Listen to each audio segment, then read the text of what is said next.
ఆవిడ్ని లేపి మాతో పంపించు. నువ్వు ఎందుకని నిద్రలేచి మాతో రావడం లేదు? నీకేమైనా మూగతనమా, చివుడా, ఏమైనా లేకపోతే జడత్వమా? నిన్ను ఎవరైనా మాతో కలియకుండా అదిమి పట్టి ఉన్నారా? వైకుంఠ, మాధవ, మాయావి అనేటటువంటి 3 నామములను పలికి, ఓ అత్త, నీ కుమార్తెని నిద్రలేపి మాకు ఆవిడికి మధ్యలో ప్రతిబంధకముగా ఉన్నటువంటి ఆ తలుపులకు అడ్డముగా ఉన్న మణికవాటమును ఆమెయే తీసి మాతో కలిసేటట్టుగా అనుగ్రహించు అని ఈ పాశురంలో విజ్ఞాపన చేస్తారు. ఈ పాశురంలో అమ్మవారు చెప్తున్నటువంటి ఆళ్వార్, ఆయన పేరు భక్తిసారులు. ఆ భక్తిసారుల యొక్క జన్మమే చాలా విచిత్రమైనటువంటి జన్మ. గతంలో 3 స్వామివారి పనుపున వచ్చినటువంటి ఆయుధములలోని మొట్టమొదటిది శంఖము, గద, ఖడ్గము వచ్చాయి. ఇప్పుడు సుదర్శన చక్రం. సుదర్శన చక్రమే భక్తిసారులుగా వచ్చింది. ఎందుచేత అంటే పూర్వం భృగు వంశంలో జన్మించినటువంటి ఆ భృగు అనేటటువంటి మహర్షి, భార్గవ మహర్షి, ఆయన కూర్చుని తపస్సు చేసుకుంటున్నారు. తపస్సు చేసుకుంటుంటే ఆ తపస్సుని పాడు చెయ్యాలని విశ్వప్రయత్నం చేశాడు ఇంద్రుడు. విశ్వప్రయత్నం చేసి ఆ తపస్సుని పాడు చెయ్యలేక కనకాంగి అనేటటువంటి ఒక దేవకాంతని పంపించారు. పంపిస్తే ఆ దేవకాంత చేత మనసు చెడినటువంటి భృగువు ఆమెతో సంగమించాడు. సంగమిస్తే ఆ కనకాంగికి కొంతకాలమునకు గర్భము ధరించింది. ఆవిడికి పిల్లవాడు పుట్టలేదు. మట్టిగడ్డ వంటి ఒక మాంసఖండం ఒకటి పుట్టింది. పుట్టిన తర్వాత ఆ మాంసఖండాన్ని అక్కడ విడిచిపెట్టి ఆవిడ వెళ్ళిపోయింది. భృగువు కూడా, అయ్యో నేనేమిటి ఇంత లౌకికమైనటువంటి కామమునకు వశుడనైపోయానని కావేరీ నదిలో స్నానం చేసి మళ్ళీ తపస్సుకి ఉపక్రమించాడు. ఆ మట్టి గడ్డ లాంటి మాంసపిండం అలా పడి ఉండిపోయింది. అది వాయువు చేత పోషింపబడింది. పోషింపబడిన కొంతకాలానికి చంటిబిడ్డడైంది. అయి ఆ పిల్లవాడు ఏడుస్తున్నాడు. ఏడుస్తుంటే సాక్షాత్తుగా మంగతాయారని పేరు కలిగినటువంటి అమ్మవారితో కూడినటువంటి శ్రీ మహావిష్ణువు బయలుదేరి వచ్చారు. వచ్చి పిల్లవాడు ఏడుస్తున్నాడు, వీడు కారణజన్ముడు, సుదర్శన చక్రము అంశగా వచ్చినవారు, అందుచేత ఈయనకి పాలిమ్మన్నారు. అంటే ఆనాడు లక్ష్మీదేవి స్వయంగా స్తన్యం ఇచ్చింది. ఆ పాలు తాగిన తరువాత ఇంకా ఎన్నడూ ఏడవలేదుట, ఎన్నడూ పాలు తాగలేదుట. ఆ పిల్లవాడు అక్కడే పడి ఉండేవారు. ఉంటుంటే ఆ చుట్టుపక్కల ఉండేటటువంటి ఒక మేదరాయన ఈ పిల్లవాడిని పెంచుకున్నారు. పెంచుకుంటే ఆయన భార్య, ఈయనకి ఆవిడ పేరు కనకవల్లి. ఆ కనకవల్లి అనేటటువంటి ఆవిడ స్తన్యం ఇవ్వడానికి ప్రయత్నించింది. ఈయన పాలు తాగేవారు కాదు, శుష్కించిపోతున్నాడు రోజు రోజుకి. ఏమిటి పిల్లవాడు ఇలా శుష్కించిపోతున్నాడని బెంగపెట్టుకున్నారు. కానీ ఆ పిల్లవాడు మాత్రం చాలా బ్రాహ్మీ తేజస్సుతో పెరుగుతుండేవాడు. ఇలా ఉండగా ఒకనాడు అందరికన్నా చిట్ట చివరి స్థితిలో జన్మించినటువంటి వ్యక్తి తన భార్యతో కలిసి వచ్చారు. వచ్చి, భగవంతుడికి ఈ భేదాలు ఉండవు. వృషద్విచిత్రతల్పయోర్ భుజంగమౌక్తిక స్రజో గరిష్టరత్నలోష్టయో సుహృద్విపక్షపక్షయో తృణారవింద చక్షుషో ప్రజామహీ మహేంద్రయో సమప్రవర్తజన్మన కదా సదాశివం భజే అని ఆయనకి ఏ భేదము ఉండదు. అందుకని ఆయన ఏం చేశారంటే ఆవిడ యొక్క పాలు తాగారు. తాగేసరికి ఆ వచ్చినటువంటి వాళ్ళిద్దరూ కూడా నవయవ్వనంతో కూడుకున్నటువంటి వాళ్ళైపోయారు. అప్పుడు ఆ పిల్లవాడు సామాన్యుడు కాడని తెలిసిందే ఆ మేదరికి, ఆయన భార్యకి. సరే, ఆ పిల్లవాడిని పెంచి పెద్ద చేశారు. ఆయన మహాపండితుడు, గొప్ప జ్ఞాని అయ్యారు. కారణాంతరముల చేత ఆయన గొప్ప విష్ణు భక్తుడు కావలసి వచ్చింది. ఆ విష్ణు భక్తుణ్ణి చెయ్యడం కోసమని పేయాళ్వారు వచ్చారు.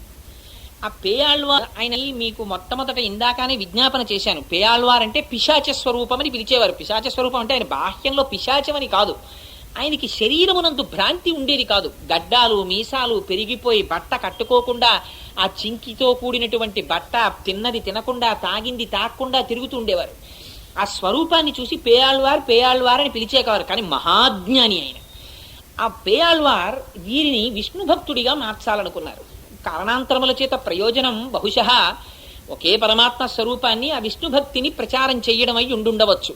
అందుకని ఆ పేయాళ్వారు వారు వచ్చి, ఈయన ఎప్పుడూ కూడా పేయాళ్వారు వంక చూసేవారు కాదు. ఈ పుట్టినటువంటి పిల్లవాడు ఈయన్ని తిరుమలి చెయ్యాళ్వారని పిలుస్తారు.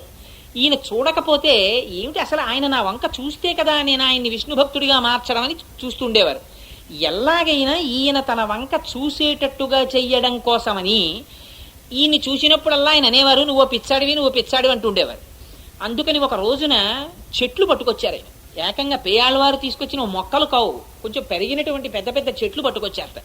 పట్టుకొచ్చి ఈ తిరుమల చెయ్యాళ్ళవారు ఉన్నటువంటి ఆశ్రమం పక్కన ఒక పూల తోట ఒకటి ఏర్పాటు చేసి అందులో ఆ చెట్లని తిరగేసి పాతడం మొదలెట్టారు. అంటే కొమ్మల్ని భూమిలోకి పెట్టి వేళ్లని పైకి పెట్టి పాతున్నారు. బాగా చిల్లులున్న కుండ ఒకటి చేత్తో పట్టుకుని సముద్రానికి వెళ్ళి నీళ్ళట్టుకొచ్చేవారు.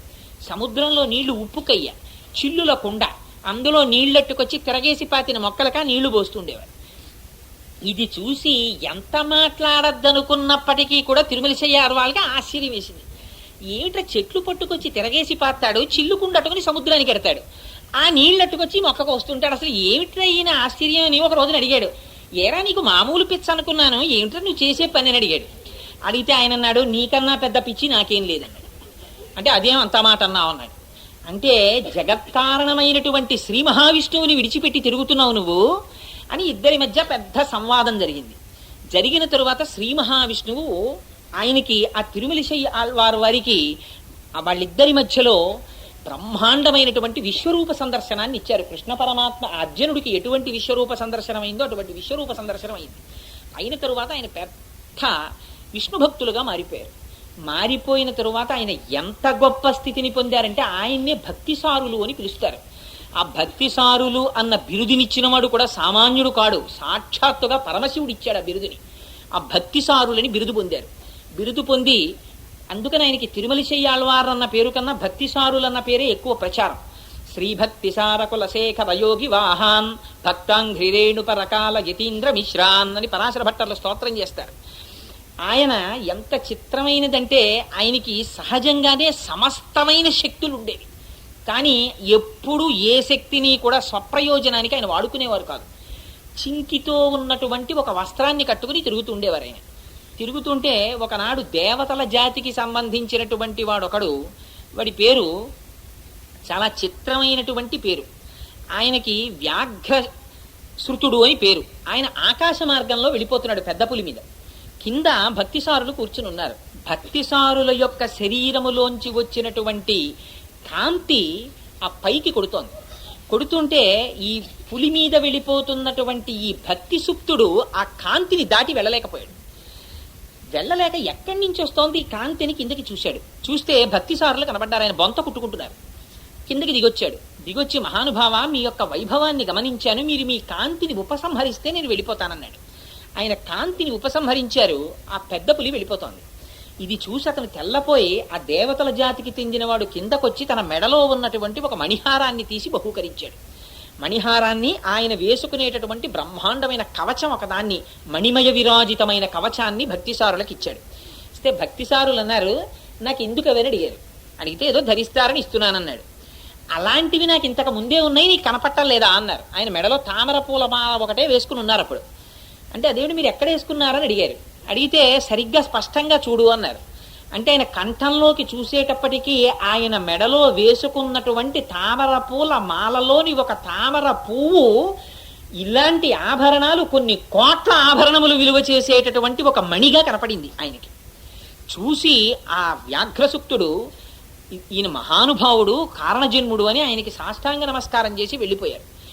అటువంటి మహాపురుషుడు ఆయన ఎంత సామాన్యమైనటువంటి స్థితిలో జీవితాన్ని గడిపేవారంటే, ఆయన దగ్గరికి ఒకనాడు ఈ రస విద్య యందు ప్రవేశం ఉన్నవాడు ఒక ఆయన వచ్చాడు. వచ్చి, అయ్యో పాపం మీరు చాలా దరిద్రం అనుభవిస్తున్నారు, అందుకని చెప్పి నా దగ్గర ఒక గుళిక ఒకటి ఉంది, గుళిక తీసుకోండి, దీన్ని ఏదైనా ఇనప వస్తువుకి తగిలిస్తే అది బంగారంగా మారిపోతుంది, మీరు ఆ బంగారం వాడుకోవచ్చు అన్నాడు.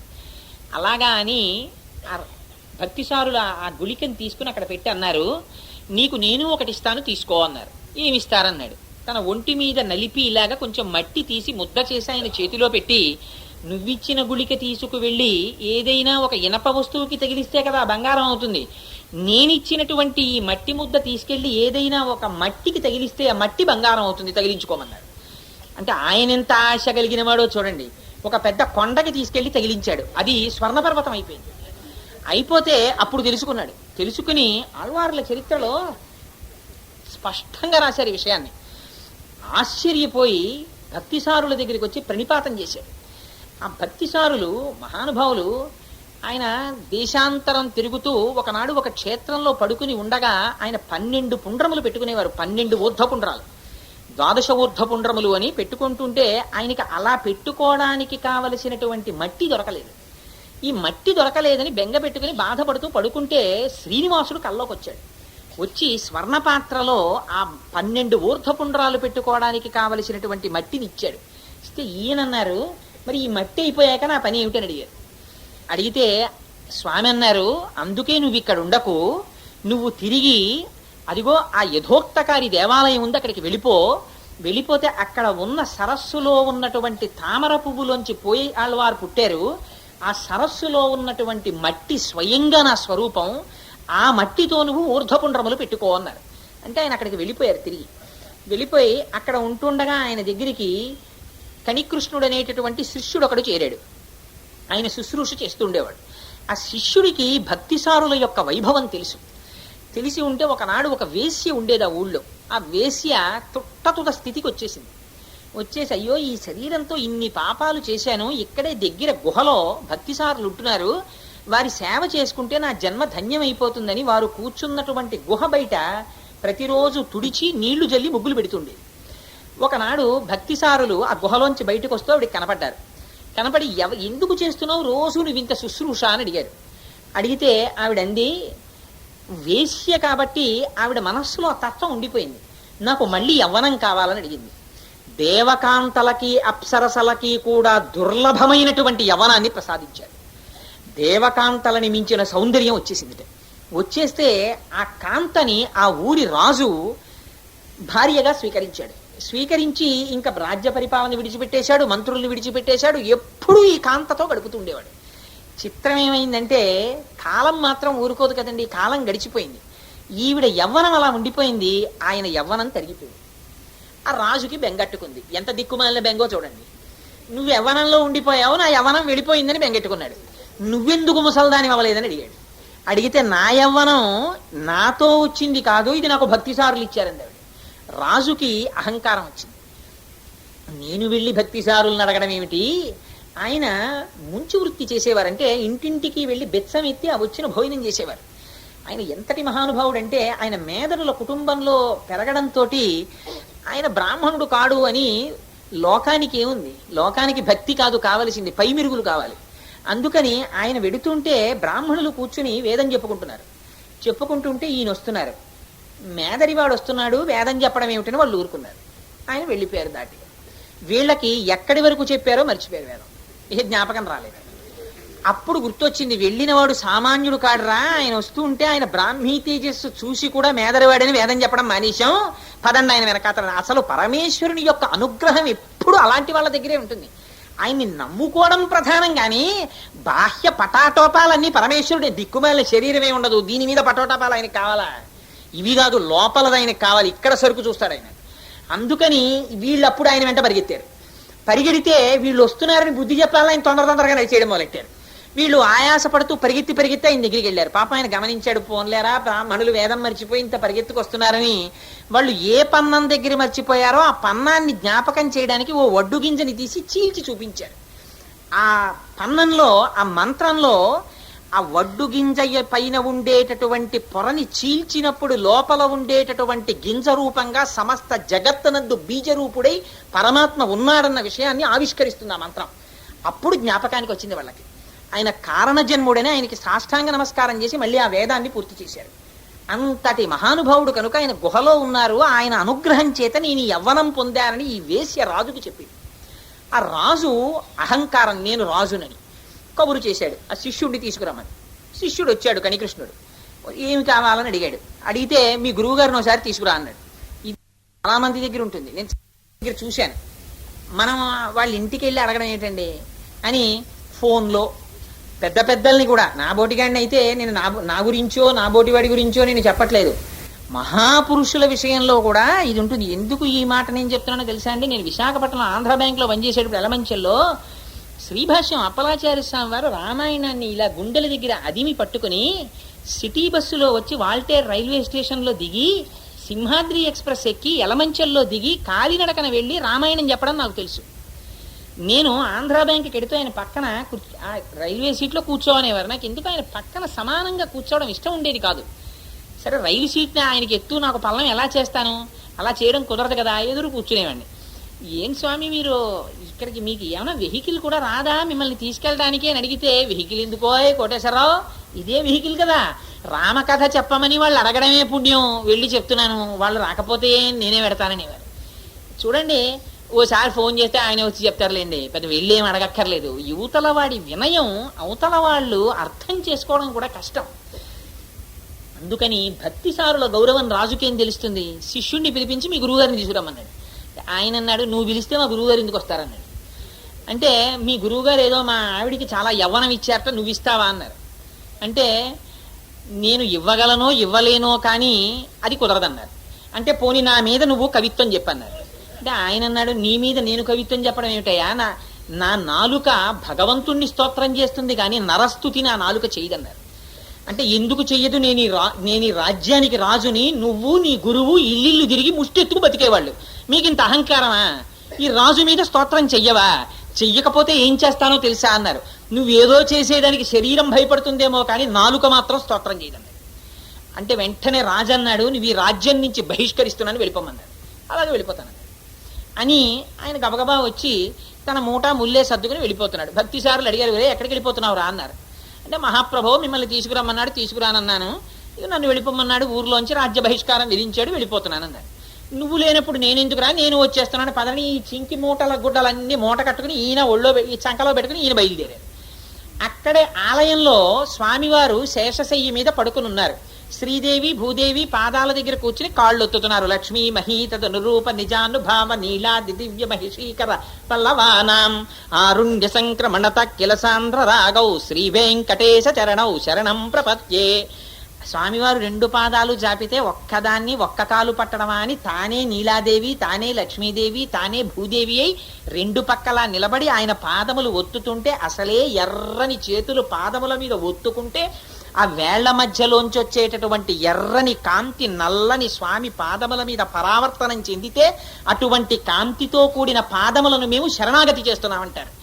అలా శ్రీదేవి భూదేవి దేవాలయంలో స్వామివారికి పాదాలు ఒత్తుతున్నారు. ఏదో అచ్చట్లు ముచ్చట్లు మాట్లాడుకుంటున్నారు శ్రీమన్నారాయణుడు దేవేరులు. ఈయన వచ్చారు పాపం భక్తిసారులు.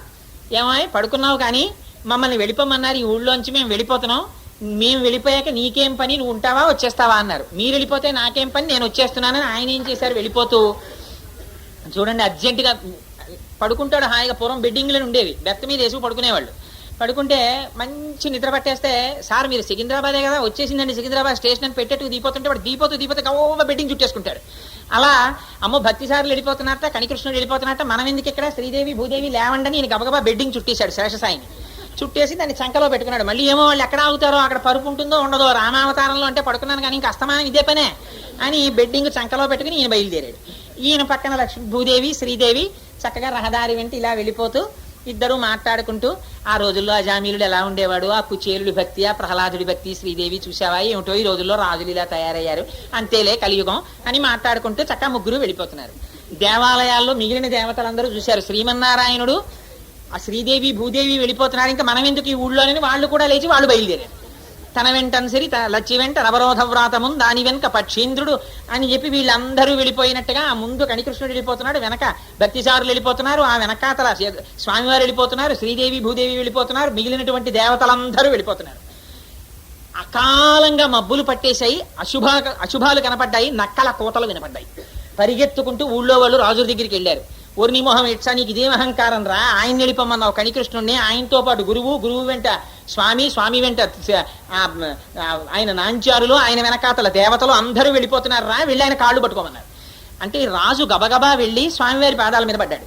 పడి, స్వామి వాళ్ళిద్దరు వెళ్ళిపోతే నీకేమి లోటు, ఈ ఊళ్ళో ప్రజలు లేరా, నీకు ఉపకారం చేసేవాళ్ళు లేరా, ఉపచారం చేసేవాళ్ళు లేరా, అర్చకులు లేరా, దేవాలయాలు లేవా, నీకేమిటి ఇబ్బంది, నీకు ధూప దీప నైవేద్యాలకి లోటా, ఉత్సవాలకి లోటా, మేమందరం ఉండగా ఏదో చింకి బొంతలు మూట కట్టుకున్నవాడు భక్తిసారుడును, ఆయన నమ్ముకున్నవాడు కనికృష్ణుడు, వాళ్ళిద్దరు వెళ్ళిపోతున్నారు, నువ్వు వెళ్ళిపోతున్నావు ఏమిటి, నువ్వు పదగుళ్ళోకి, మేము నీకు ఉత్సవాలన్నీ చేస్తామని. అంటే ఆయన అన్నాడు, నీ మొహం, ఈ ఆడంబరం, ఈ ఐశ్వర్యం నీకు ఎక్కడి నుంచి వచ్చింది అనుకుంటామో, మా ఆవిడ చల్లగా చూడబట్టి, మా ఆవిడ నేను ఎక్కడుంటామో తెలుసా, నీలాంటి వాళ్ళ దగ్గర కాదు, అలాంటి వాళ్ళు ఉన్న చోట ఉంటాం, వాళ్ళని పంపించేశాక నాకేం పనిరా ఈ ఊళ్ళో, అందుకని భక్తుల పాదాలు పట్టుకోవడం నేర్చుకోవాలి, అందుకని వాళ్ళు వెళ్ళిపోతే నేను ఎందుకుంటాను, నేను వెళ్ళిపోతున్నాను అన్నాడు. అయితే మరి ఎలా ఉంటావు నువ్వు ఈ ఊళ్ళో అంటే, అదిగో భక్తిసారులు నడు, ఆయన ఉంటే ఉంటానన్నాడు. వెళ్ళి భక్తిసారుల కాళ్ళ మీద పడ్డాడు. మహాప్రభు వెనక్కి వచ్చేయండి, మీ గుహలో మీరు కూర్చోండి అన్నాడు. నేను వచ్చేస్తాను, నాకేం రాగద్వేషాలకి నేను అతీతుణ్ణి, అప్పుడు తిట్టామని వెళ్ళిపోను, కుంగిపోను, ఇవాళ పొగిడామని పొంగిపోను, అలాగే వచ్చి కూర్చుంటాను, నాదే పోయింది, ఎక్కడైతే ఉంది. కానీ మరి నా శిష్యుడు వెళ్ళిపోతున్నాడు, వాడిని పిలుచుకురా నేను వస్తానన్నాడు. ఆయన కాళ్ళ మీద వెళ్ళి పడ్డాడు. పెడితే సరే నీ తప్పు తెలుసుకున్నావు కదా, దానికి ఏమైంది పదని, కానీ కృష్ణుడు బయలుదేరాడు. భక్తిసారులు బయలుదేరారు.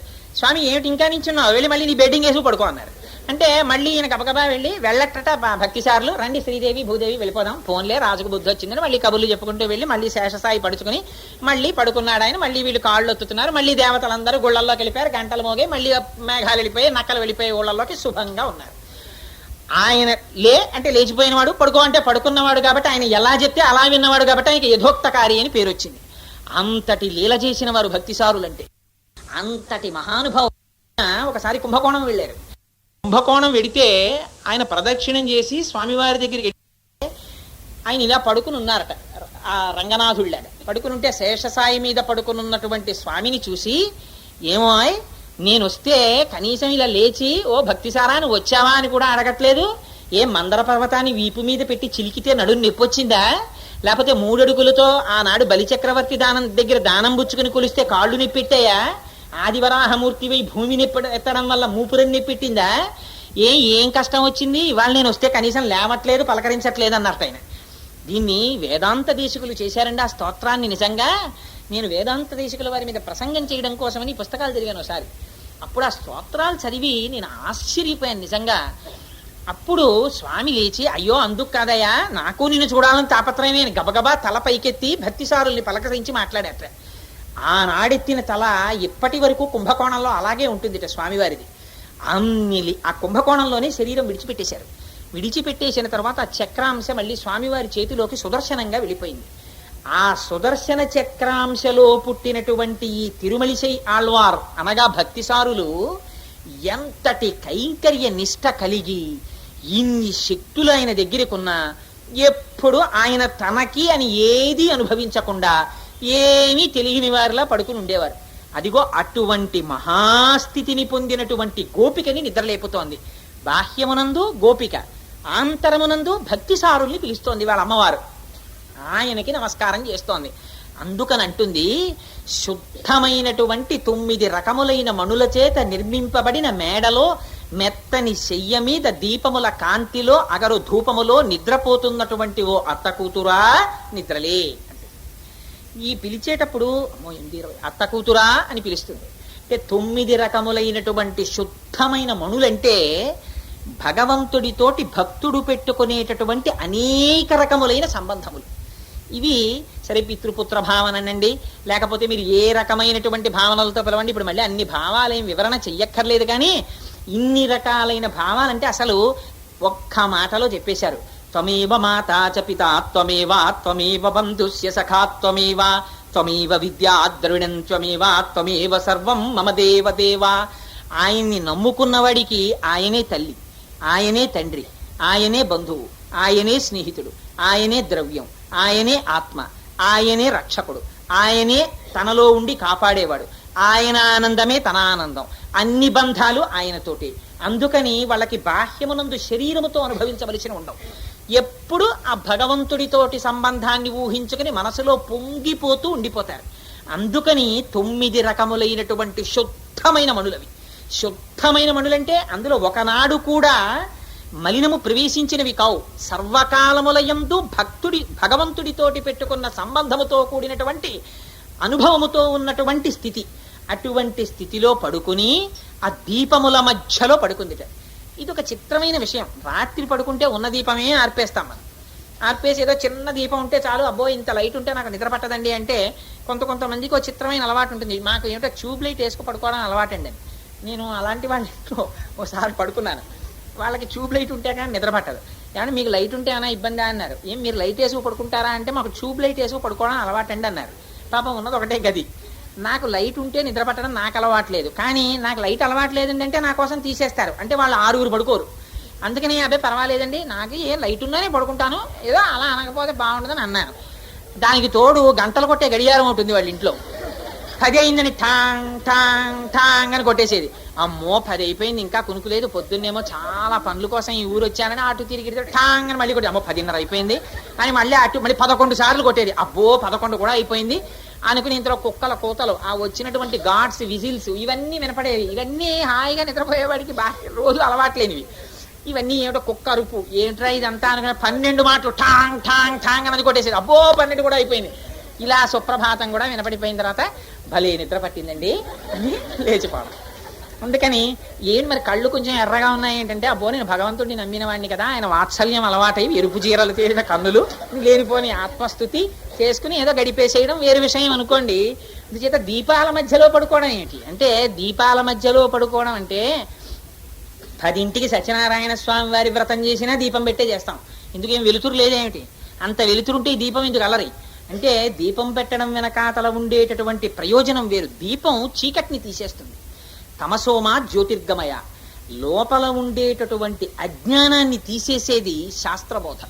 శాస్త్రం అంటే శాసనాత్ శంసనాత్ ఇది శాస్త్రం. దానికి రాజీ ఏం ఉండదు. అయ్యో పాపం కోటేశ్వరరావు గారి దగ్గరికి వెళ్ళి ఇలా చెప్తే ఆయనకి బలహీనతలు ఉన్నాయని ఏమైనా అనుకుంటారేమో, అందుకని ఈయన దగ్గర చెప్పేటప్పుడు కొంచెం మార్చేద్దాం అని అలా ఏం మారదు. శాసించి చెప్పేస్తుంది ఉన్నది ఉన్నట్టు. అలా చెప్తుంది కాబట్టి దానికి శాస్త్రం అని పేరు. ఆ శాస్త్రమును విశ్వాసముతో తెలుసుకుంటే, దానికి గురువుల యొక్క బోధ కూడా తోడైతే లోపల ఉండేటటువంటి అజ్ఞానం అనేటటువంటి చీకటి విచ్చిపోతుంది. అదిగో అటువంటి జ్ఞాననిష్టలో పడుకుంది. అందుకని చుట్టూ దీపములు వెలుగుతుండగా అగరు ధూపాన్ని పీలుస్తూ పడుకుందిట. ఇక్కడట పైకి పొగ కనపట్టలేదుట, కానీ వాసన తెలుస్తోందిట. అది పొగలేని వాసన ఏమిటి అంటే, అక్కడ దీపమే వాసనని కూడా ఇస్తోందిట. దీపము వాసనిస్తుందా అంటే ఎంత చిత్రమైన మాట వాడారంటే, దీపము కేవలము ఆ శాస్త్రము వలన ఆచార్యుల వలన వినడం వలన కలిగినటువంటి జ్ఞానముగా మిగిలిపోవడం కాదు, అనుష్ఠాన పర్యంతం ఉండాలి. అంటే ఆ నేర్చుకున్నది పాటించడంలో కూడా ఉపయోగపడాలి. ఇది లేని ఇహసంతో నవాసంతి సతోవా నానువర్తసే తదాహి విపరీతాతే బుద్ధి ఆచారవర్జిత అని అడిగింది. ఒరే నీకున్న ఒకే ఒక ప్రమాదం ఏమిటో తెలుసా? నీకు వేదాలు తెలుసు, నీకు ఉపనిషత్తులు తెలుసు, నీకు సకల శాస్త్రములు తెలుసు, నువ్వు సంధ్యావందనం చేస్తావు, పూజలు చేస్తావు, అన్నీ చేస్తావు. నీకు కొత్తగా చెప్పేవి ఏవి అక్కర్లేదు. అసలు మీ ఊళ్ళో చెప్పేవాళ్ళు లేరా? ఒకవేళ చెప్పినా నువ్వు వినవా?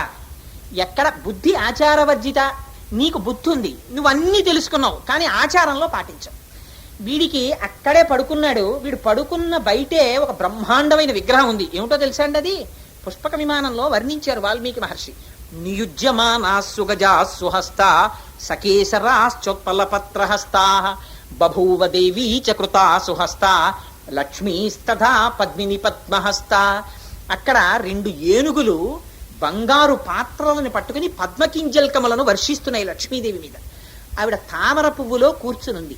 అటువంటి లక్ష్మీదేవి బయట ఉంది. వాడు ఆవిడికి నమస్కారం చేస్తాడు రోజు. ఆవిడే మనం శ్రీ సూక్తంలో చెప్తాం, లక్ష్మీర్ దివ్యైర్ గజేంద్రైర్ మణిగణకచితై స్థాపితా హేమ కుంభై నిత్యం సా పద్మహస్తా మమ వసతు గృహే సర్వమాంగళ్యయుక్త అని. అటువంటి స్వరూపంతో అక్కడ లక్ష్మీదేవి ఉంది. ఆవిడికి నమస్కారం చేస్తాడు. ఆ లక్ష్మీ స్వరూపమే వేరొకరి ఇల్లాలని వాడు నమ్మడం. ఇది తెలుసుకున్న దాని పట్ల ఆచారం లేకపోవడం. ఎక్కడుంటుంది లక్ష్మీదేవి అంటే దేవతలకు ఆవిడ చూపించింది తను ఎక్కడుంటుందో. ఓసారి దేవతలందరూ ఆవిడికి నమస్కారం చేయడానికి వెళ్ళారు. వెళ్ళి నమస్కారం చేసి అక్క వైకుంఠంలో ఉన్నదే లక్ష్మీదేవి అనుకుని నమస్కారం చేస్తున్నారు.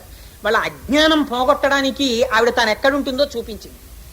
కైలాసే పార్వతీ త్వంచ క్షీరోధే సింధుకన్యక స్వర్గే చ స్వర్గలక్ష్మి త్వం మర్త్యలక్ష్మిశ్చ భూతలే వైకుంఠే చ మహాలక్ష్మిర్దేవదేవి సరస్వతి గంగా చ తులసీ త్వంచ సావిత్రి బ్రహ్మలోకగా కృష్ణ ప్రాణాదిదేవి త్వం గోలోకే రాధికా స్వయం రాసే రాసేశ్వరి త్వంచ బృందావనే కృష్ణ ప్రాణాధికం దేవి అని ఆవిడ అక్కడ మొదలుపెట్టి రాజ్యలక్ష్మి రాజగేహే గృహలక్ష్మి గృహే గృహే. ఆవిడ ప్రతి ఇంటిలో ఉన్న ఇల్లాలి రూపంలో కూడా ఆవిడే ఉంది. ఉన్నప్పుడు రామచంద్రమూర్తి భార్య పరుడి భార్య లక్ష్మీ స్వరూపం కాదా? ఇక్కడ లక్ష్మీదేవికి నమస్కారం, అక్కడ ఆవిడ్ని చూడకూడని చూపు. ఇది బుద్ధి ఆచారవర్జిత. తను తెలుసుకోవడం వేరు, తెలుసుకున్న దాన్ని అనుష్ఠానంలో పెట్టడం వేరు. ఈ 2 కలిస్తేనే వాడు సరి అయినటువంటి మార్గములో వెడుతున్నవాడు, వాడే జ్ఞాని, వాడే గురువు. అందుకని జ్ఞానము అనుష్ఠానము రెండింటిని రెండు రెక్కలుగా పెట్టుకుని పక్షులు ఎగురుతాయి. ఆ పక్షులే గురువు. అందుకని వాళ్ళ తల్లి అగరుధూపాన్ని పీలుస్తోంది అంటోంది. అంటే ఆ దీపము అగరపొగని కూడా ఇస్తోందిట. అంటే జ్ఞానము అనుష్ఠానము రెండింటినీ కలిగి ఉన్నటువంటి గోపిక. అంటే ఒక మహాపురుషుణ్ణి చూపిస్తోంది. ఇన్ని తెలుసున్న ఈ శరీర ప్రయోజనాన్ని కోరుకుంటున్నది కాదు. అందుకని భక్తిసారుల్ని స్తోత్రం చేస్తోంది. ఆయన ఎప్పుడు తనకని ఏమి కోరుకున్నవారు కాదు భక్తిసారులు. అందుకని అదిగో అటువంటి స్వరూపంతో పడుకున్నటువంటి దానా ఆ అగరు పొగని పీలుస్తూ మెత్తని శయ్య మీద పడుకుందిట. ఏమిటి మెత్తని శయ్య? శయ్య ఎంత మెత్తగానో ఉండాలని మనం కోరుకుంటాం. ఏదైనా కొనుక్కునే ముందు నువ్వు వెళ్ళి తీసుకొచ్చేద్దు, నాకు ఆఫీస్లో ఖాళీ లేదంటాడు. పరుపు కొనుక్కోవలసి వస్తే భార్య భర్త వెళ్ళి 10 షాపుల్లో నొక్కి చూసుకుని ఈ పరుపు బాగుందని తెచ్చుకుంటారు.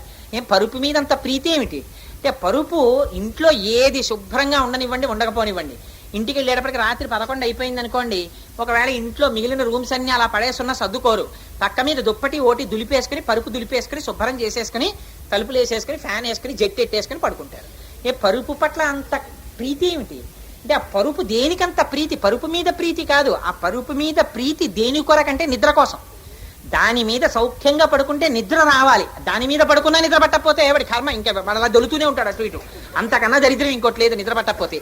అందుకని పాపం ధృతరాష్ట్రుడు అనుభవించాడు ఆ బాధ ఏమిటో. అందుకని ఆ పరుపు మీద, మెత్తటి పరుపు మీద పడుకోవడం అంటే ఇది తామసీ నిద్ర కాదు. తమోగుణంతో కారణ శరీరంతో ఉండిపోయి పడుకున్నటువంటి సుషుప్తి కాదు. ఇది ఇక్కడే ఉన్నట్టుగా ఉండి బయట చూసే వాళ్ళకి తాను ఇక్కడే కూర్చున్నట్టు కనపడుతూ లోపల మాత్రం భగవంతుని యొక్క గుణములలో మునకలు వేసి భగవంతుడితోటి సంశ్లేషమును పొంది ఆయన యొక్క ఆనందమును తాను అనుభవిస్తూ బ్రహ్మానందమునందు మగ్నురాలై ఉండడం. భక్తిసారులు పైకి చూడడానికి బొంత కుట్టుకుంటున్నట్టు, అక్కడ జరుగుతున్నట్టు ఇక్కడ జరుగుతున్నట్టు గుహలో ఉన్నట్టు ఉండేవారు. కానీ బాహ్యమునందు ఏది అపేక్షించేవారు కాదు. లోపల ఎప్పుడూ ఆ శ్రీమన్నారాయణుణ్ణి అనుభవిస్తుండేవారు. అలా ఇక్కడ ఉన్న గోపిక అటువంటి పరుపు మీద నిద్రపోతోంది. అంటే నిరంతరము కృష్ణానుభవాన్ని పొందుతూ బ్రహ్మానందాన్ని పొందుతున్నటువంటి గోపిక. అటువంటి గోపిక నిద్ర లేచి రాదే, ఓ అత్త కూతురా లేచిరా. ఇప్పటి వరకు పిలిచిన గోపికల్ని బంధుత్వం పెట్టి పిలవరు. ఈవిడ్ని పిలిచేటప్పుడు బంధుత్వంతో పిలుస్తారు. అత్త కూతురు సంబంధం, మామ కూతురు సంబంధం, బాబాయ్ కూతురు సంబంధం, ఈ సంబంధాలు ఎక్కడి నుంచి వస్తాయి? ఈ దేహంతో వస్తాయి. ఇవాళ అలా పిలవడం వెనక మహాపురుషులైనటువంటి వారితో పెట్టుకునేటటువంటి సంబంధంలో వారితో ఏదో ఒక శరీర సంబంధం ఉన్నట్టుగా పిలిస్తే, దేహ సంబంధం ఉన్నట్టుగా పిలిస్తే, బంధుత్వం ఉన్నట్టుగా పిలిస్తే ఓ తాతగారు అనో. అందుకే పూర్వం మనకొక గొప్ప సాంప్రదాయం ఉండేది. పక్కింటి వాళ్ళని పిన్నో అత్తో తెలియని ఆంటీ ప్రయోగాలు ఉండేవి కావు. పిలిచేటప్పుడు ఆ గుంభనం ఉండేది. సాధారణంగా పక్కింట్లో వాళ్ళని పిలిస్తే మామయ్య గారు, అత్తయ్య గారు అని పిలిచేవారు. ఎందుకంటే మామయ్య గారు ఆయన్ని పిలిస్తే ఈవిడ ఆయన్ని అన్నయ్య గారు అని పిలుస్తుంది. అన్నయ్య గారు అని ఈవిడ పిలిచింది కనుక ఆయన మేనమామ అవుతాడు పిల్లలకి. మేనమామ అయితే మేనమామల ముద్దు మేలైన ముద్దు. ఈ పిల్లలు ఇక్కడ అల్లరి చేసినా ఆయన కొంచెం పెద్ద మనసుతో సరిపెట్టుకుంటాడు మేనమామ కాబట్టి. 2 బావమరది బతక కోరుతాడు. అందుకని ఈ పక్కింట్లో ఆయనకి రాత్రి వేళ ఏదైనా కొంచెం ఇబ్బంది వస్తే వాళ్ళు నిజంగా అలాగే కలివిడిగా వచ్చి పక్కింటి వాళ్ళు బంధువుల్లో ఆదుకునేవారు. ఆ పిలుపుల్లో తెలియకుండా ఆ అనుబంధం ఏర్పడిపోయేది. అందుకని స్పష్టంగా పిలిచేవారు మామయ్య గారండి అనో, లేకపోతే పితృ సంబంధంగా మరింత గౌరవనీయమైన వ్యక్తి అయితే ఏదో బాబాయ్ గారండి అనో, పెదనాన్నగారండి అనో పిలిచేవారు వయస్సుని బట్టి. అదో తెలియదు ఇదో తెలియదు, అంకుల్ ఆంటీ రిలేషన్షిప్ వచ్చేసింది ఇప్పుడు. సరే, అది మన దౌర్భాగ్యం అనుకోండి. ఇంత పరమ పవిత్రమైనటువంటి పేర్లు మనకుండగా అంకుల్ అంటే ఏమిటో పాపం వాడికి తెలియదు, ఆంటీ అంటే అసలు తెలియదు. దీని చేత అమ్మకి నాన్నకి అటువారితో ఎటువంటి సంబంధం ఉందో వీళ్ళకి తెలియదు. ఉన్న అయోమయం చాలక కొత్త అయోమయంలోకి పిల్లలతో తోయించేసుకోవడం, వాళ్ళను ఉద్ధరించడం కాదు, వాళ్ళతో వీళ్ళని దోసుకోవడం. అటువంటి మాటలు మనకి ఇవాళ స్పష్టమైన అర్థాలున్న మన భాష మనకు అక్కర్లేదు. అర్థాలు స్పష్టంగా లేని దిక్కుమాలిన భాషలన్నీ మనకు కావాలి ప్రతి విషయంలోనూ. అక్కర్లే, తప్పక వాడడం వేరు. తప్పిన చోట కూడా నెత్తి మీద రుద్దుకుంటాం మనం. అది మనం జారుడు మెట్ల మీద జారుతున్నాం ఇవాళ. సరే, అది వేరు విషయం అనుకోండి. ఇవన్నీ నీకు ఎందుకురా నిన్ను తిరుపావే చెప్పమంటే అనుకోకండి. అందుకని ఓ అత్త కూతురా లేచిరా అంటే ఆ బంధుత్వం పెట్టుకోవడంలో అలా ఏదో రకంగా వాళ్లతో బంధుత్వం పెట్టుకోవడం వల్ల భగవంతుడి చేత రక్షణ లభిస్తుంది. ప్రహ్లాదుడు వంశంలో ఉన్నాడు కనుక ప్రహ్లాదుడి మనవడైన బలిచక్రవర్తి అహంకారాన్ని మన్నించారు శ్రీమన్నారాయణుడు. అందుకని భాగవతులతోటి సంబంధం ఉంటే వీడు రోజు ఆయన్ని బాబాయ్ గారు బాబాయ్ గారు బాబాయ్ గారు అని పిలుస్తున్నారు అనుకోండి, వీడికి ఏమైనా ఉపద్రవం వస్తే బాబాయ్ గారు తినతండ్రి వరస కనుక ఆయన కళ్ళమ్మ నీళ్లు ఎట్టుకుంటాడు. ఆయన కళ్ళమ్మ నీళ్లు ఎట్టుకోవడం ఈయన చూడలేడు. ఆయన కోసం వీడిని రక్షిస్తాడు. వీడు ఆయన్ని బాబాయ్ గారు అన్న వీడిని రక్షించేసింది. అందుకని ఇది ఒక గొప్ప సంబంధం. అందుకని వీళ్ళు ఈ పాశురం దగ్గరికి వచ్చేటప్పటికి ఇంత స్థితి ఉన్న గోపిక కనుక, ఇటువంటి భక్తిసారులు కనుక ఆయనతో బంధుత్వం పెట్టుకుని పిలిచింది. అందుకని ఓ అత్త కూతురా లేచిరా, ఎందుకని అత్త కూతురా లేచిరా అని పిలిచి ఆవిడ వచ్చి వీళ్లతో కలివాలి, వాళ్ళ బాహ్య స్మృతిని పొందాలి. ఆవిడ భగవదనుభవంలో నిమగ్నం అయిపోయింది. ఆ స్మృతిలోంచి బయటికి రావడం కూడా కష్టం. అందుకని నేను రావడం ఎందుకు, మీరే తలుపు తీసుకురండి అంది ఆవిడ. అంటే మణిమయమైనటువంటి కవాటం ఒకటి అడ్డుంది, ఆ కవాటమును మేము తీయలేం గడియని, నువ్వే తీయాలండి. ఏమిటి గడియట? అహంకారము మమకారము అన్న రెండింటిని ఇలా వేసేస్తాడు పరమాత్మ. ఇక్కడ ఈ రెండు తలుపులు వేసేసి లోపల ఎప్పుడు చీకట్లో ఆయన్ని కూర్చోబెట్టి గబుక్కుని ఎప్పుడన్నా తలుపు తీస్తాడేమో అని గడియోటి పెట్టేసేసి, అదే దేహాత్మాభిమానం, ఈ శరీరము పట్ల కలిగేటటువంటి అభిమానం. ఇది నేను ఇది నేను ఇది నేను అనేటటువంటి అభిమానం. ఇది నేను దగ్గర నుంచి ఇంకా సమస్త జాడ్యాలు మొదలైపోతాయి. ఇది నేను కాబట్టి ఓ రూపాయి సంపాదించాలి, ఇది నేను కాబట్టి దీనికి పుట్టిన వాళ్ళు ఉన్నారు కాబట్టి వాళ్ళ కోపది డబ్బులు దాచడం తప్పేం కాదు. అదేంటి, నేను ఇప్పటికీ మర్చిపోలేంది ఒక ఆశ్చర్యకరమైన విషయం. ఒకసారి శ్రీశ్రీ గారు ఒక స్టేట్మెంట్ ఇచ్చారు. నేను నిజంగా ఈయనకి ఎంత ఆధ్యాత్మ జ్ఞానం ఉందిరా, విప్లవ కవిలా కనిపిస్తాడు కానీ అనుకున్నాను. ఉత్తరం ఆయన ఆరుద్ర గారు శ్రీశ్రీ గారికి ఉత్తరం రాశారు ఒకసారి. అంటే ఇది సభాముఖంగా ప్రస్తావన చెయ్యొచ్చో చేయకూడదో నాకు తెలియదు కానీ, పాత రచనలని ఫిక్స్డ్ డిపాజిట్ల మీద వచ్చే కీర్తి వడ్డీతో బ్రతికేవాడా అని ఉత్తరం రాశారు. రాస్తే ఈయన తిరిగి ఎంత అందమైన మాట వాడారంటే, ఈయన అన్నాడు, తనకి కావలసిన దానికన్నా ఎక్కువగా వాడుకుంటున్నవాడు భవిష్యత్ తరాలకి ద్రోహం చేస్తున్నవాడు, తనకి కావలసిన దాన్ని వాడుకోనివాడు తనకి తాను ద్రోహం చేసుకున్నవాడు, ఈ రెండింటికి మధ్యలో తక్కెట్టి నిలబెట్టడం నేర్చుకున్నవాడిని నేనని ఆయన రాసుకున్నాడు. ఎంత చిత్రమైన మాట చూడండి. తనకి ఊర్ధ్వలోకాలలో కావలసిన దాన్ని ఇక్కడ పుణ్యరూపంగా దానానికి వినియోగించడం కూడా తను నేర్చుకోవాలి. అలాగని పిల్లలకి మిగల్చకుండా వేదాంతం పేరు చెప్పి గృహస్థు అంతా దానం చేసేసి వాళ్ళని దరిద్రుల్ని చేయడం కూడా తప్పే. అలా ఎక్కడా చేయని శాస్త్రం చెప్పలేదు. కానీ లోభిత్వం ఉండడం కూడా దీంతో సంబంధం పెట్టుకుని దీన్ని ఉద్ధరించుకోవడం. ఈ జన్మలో ఈ శరీరం ఉంది కాబట్టి మీరు ఇక్కడికి పట్టుకొచ్చో 2 అరటిపళ్ళు ఇస్తారు. ఇస్తే పాప గోవిందబాబు గారు లక్ష్మణాచార్యుల వారు అక్కడికి తీసుకెళ్లి స్వామికి నివేదన చేస్తున్నారు, కానీ మీరు ఇచ్చినవి 2 అరటిపళ్ళే. ఎంత పుణ్యం ఖాతాలో పడిపోతుందో మనకి తెలియదు. ఒక కుక్కగా రండి, ఆ బయట మీకు 2 అరటిపళ్ళు దొరికితే, లేకపోతే ఒక ఆవు గెల నుంచి ఓ 2 అరటిపళ్ళు తెంపి నోటితో పట్టుకుని ఇలా వస్తే వెళ్ళగలదా? ఉపాధి మారిందంతే. అది చేయలేదు ఈ కైంకర్యం. నోటికి దక్కింది తినాలంతే, భగవంతుడికి పెట్టలేదు. అలా ఇవ్వగలిగిన చెయ్య ఒక్క మనిషి చెయ్యి. అందుకే భగవంతుడు ఒక చిత్రమైన అమరిక పెట్టాడు ఈ చేతికి. ఈ చెయ్యి ముందుకెడుతుంది కానీ వెనక్కి వెళ్ళదు. ఇలా ఉంచుతారు, ఇలా ఉంచండి, వెనక్కి వెళ్ళదు. నేర్చుకోకండి. ఇలా పెట్టడమే నేర్చుకో, ఇలా తిప్పేయడం నేర్చుకోకు, పాడైపోతావు అలా తిప్పడం నేర్చుకుంటా. అంటే మనం దీన్ని ఇలా పెట్టుకోవడమే మనం నేర్చుకుంటున్నాం. అందుకని ఆ శరీరపు అమరికలో ఉంది పరమేశ్వరుడు పెట్టడంలో. అందుకని ఆ దేహాత్మాభిమానం, ఈ అహంకారం, ఈ లుబ్ధత్వం ఎప్పుడు పోతుందో తెలుసా అండి? ఇది భగవంతుడు మార్చడు, ఇది మహాపురుషుల వల్ల మారుతుంది. అందుకే దశమస్కంధంలో రాక్షసులందరినీ కృష్ణుడు చంపుతాడు. ఒక్క ధేనుకాసురుణ్ణి బలరాముడు చంపుతాడు. ఆ ధేనుకాసురుడు విచిత్రమైన వ్యక్తి. పెద్ద తాటి తోట ఒకటి ఉంది, అక్కడ తాటిపళ్ళు పండుతాయి, మంచి సువాసన తాటిపళ్ళు. అవి వాటంతటి కింద పడిపోయేవి. పడిపోతే తాటిపండు పగిలిపోతుంది. పగిలిపోతే అందులోంచి ఆ పగుళ్లలోంచి బంగారంలా తీపి రసం కారేది. పాప ఆ తాటిపళ్ళ వాసన చూసి గోపాల బాలుడికి తాటిపళ్ళు తినాలని కోరిక. కానీ అక్కడ గాడిద రూపంలో ఉండేవాడు రాక్షసుడు ధేనుకాసురుడు. వాడు తినడు తాటిపండు, వీళ్ళని తిననివ్వడు. వాడు కాపలా కాస్తూ ఉంటాడు. అందుకని ఆ తోటలోకి వెడితే వెనకకాలతో తన్ని చంపేస్తాడు. అందుకని వీళ్ళు వెళ్ళడానికి లేదు. వీళ్ళు రోజున వీళ్ళకి ఏ కష్టం వచ్చినా బలరామకృష్ణులకి చెప్తారు, కృష్ణ మాకు ఆ తాటిపళ్ళు తినాలనుంది, ధేనుకాసురుడు తంతున్నాడు, నువ్వు మమ్మల్ని తినేటట్టు చేయవా అన్నారు. కృష్ణుడు చంపలేదు, అన్నగారిని తీసుకెడితే బలరాముడికి భుజబలం, బలము మిగుల కలుక బలభద్రుడనిలో ఒక రమణుడగుట చేసి రాముడని అని ఆయన మహానుభావుడు కనుక ఆ తాటి చెట్లు పట్టుకుని ఊపాడు. తాటిపళ్ళు పడిపోయి పడిపోతే ఎవడ్రా నా తాటిపళ్ళు రాయి చేస్తున్నవాడని ధేనుకాసురుడు వచ్చి 2 కాళ్ళతో తన్నాడు. తంతే బలరాముడు ఏం చేశాడంటే ఆ గాడిద తాలూకా 2 కాళ్ళు పట్టుకుని ముందు కాళ్ళకి తోకేసి కట్టి గిరగిరా తిప్పాడు. తిప్పి ఒక్క విసిరాడు. విసిరితే ఈ గాడిద వెళ్ళి తాడి చెట్టుకు తగిలింది. ఆ తాడి చెట్టు పడిపోతూ ఇంకో తాడి చెట్టు మీద పడిపోయింది. ఒక తాళవృక్షము తాక వైవనది కంపోద్రక్తయ్యి తుళ్ళి వేరొక తాళాగ్రం పైపడ అదియున్ ఆ యుగ్రాహకు ఓర్వక ఉండొక తాళవృక్షము పైపడ ఇట్లుండుంటిపై తాళవృక్షంబులు కూలే ప్రచండ మారుతము తాకం కూలు చందంబునన్నారు పోతన గారు. ఓ తాడి చెట్టు వెళ్ళి ఇంకో తాడి చెట్టు మీద, ఇంకో తాడి చెట్టు వెళ్ళి ఇంకో తాడి చెట్టు మీద, ఇలా తాడి చెట్లన్నీ పడిపోయి ధేనుకుడు చచ్చిపోయాడు. వాడి యొక్క పిల్లలందరూ ఈయన మీదకి బయలుదేరి వచ్చారు.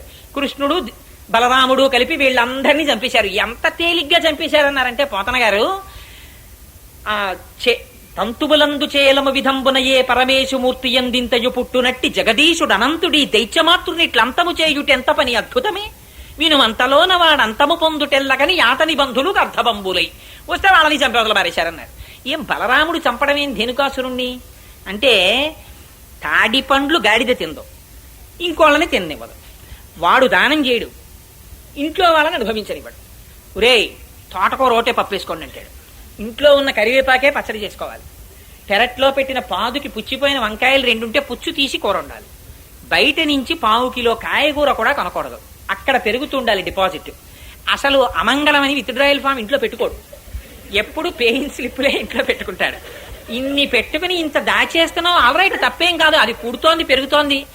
కింవానేన ధనేన వాజికరిభి ప్రాప్తేన రాజ్యేన కిం వా పుత్ర కలత్ర మిత్ర పశుభి దేహేన గేహేన కిం జ్ఞాతై తక్షణ భంగురం సపతిరో త్యాజ్యం మనోదూరత. ఇది ఉంటుందేమిటి? మాకురుధన జన యవ్వన గర్వం హరతి నిమేషత్ కాల సర్వం మాయామయమితమఖిలం హిత్వ బ్రహ్మపదం తం ప్రవిశ విదిత్వ. ఇది పడిపోతుంది. దాన్ని పనిచేసుకునే వాళ్ళు పనిచేసుకుంటారు. ఒక్కనాడిలా పెట్టడం వచ్చిన చెయ్యి కాదు కాబట్టి ఆ సందులోనే ఇంటింటి ముందు నాలిక చాపుతూ నిలబడి ఉంటాడు. ఎందుకని పెట్టడం తెలియదు. ఇవాళ ఎంగిలి ప్రసాదం కోసం బయట నుంచి ఉంటాడు. ఉపాధి మారిందంతే. ఆకలి అదే, దప్పిక అదే, నిద్ర అదే, సంతానమదే, అన్ని అవి లక్షణాలు.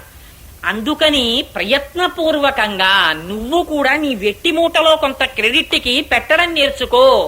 ఇది బలరాముడు వచ్చి చంపాలి ఈ లోభగుణాన్ని. ఈ అహంకారం, దానికి సంబంధించినటువంటి లక్షణాలు మహాత్ముల యొక్క దర్శనంతో పోతాయి. అందుకని మణికవాటాన్ని మేము తీయకూడదు, నువ్వు తీయాలి. మా అంతటా మేము అహంకారాన్ని తీసేసి ఈ అహంకార మమకారములనేటటువంటి తలుపుల్ని తీసి దేహాత్మాభిమానాన్ని మేము తీసుకోగలమా? నువ్వు లేచి రావాలి, వచ్చి నువ్వు ఆ గడియ తీయాలి, ఆ తలుపులు విప్పాలి, నీ కాంతి మాకు కనపడాలి. అలా నువ్వు తీయవేం కవాటం? అత్త నువ్వెందుకు నిద్ర లేపట్లేదు ఆ పిల్లని? ఆవిడికి ఏమైనా మూగ, చెవుడా, జాడ్యమా? ఎవరైనా అదిమి పట్టారా?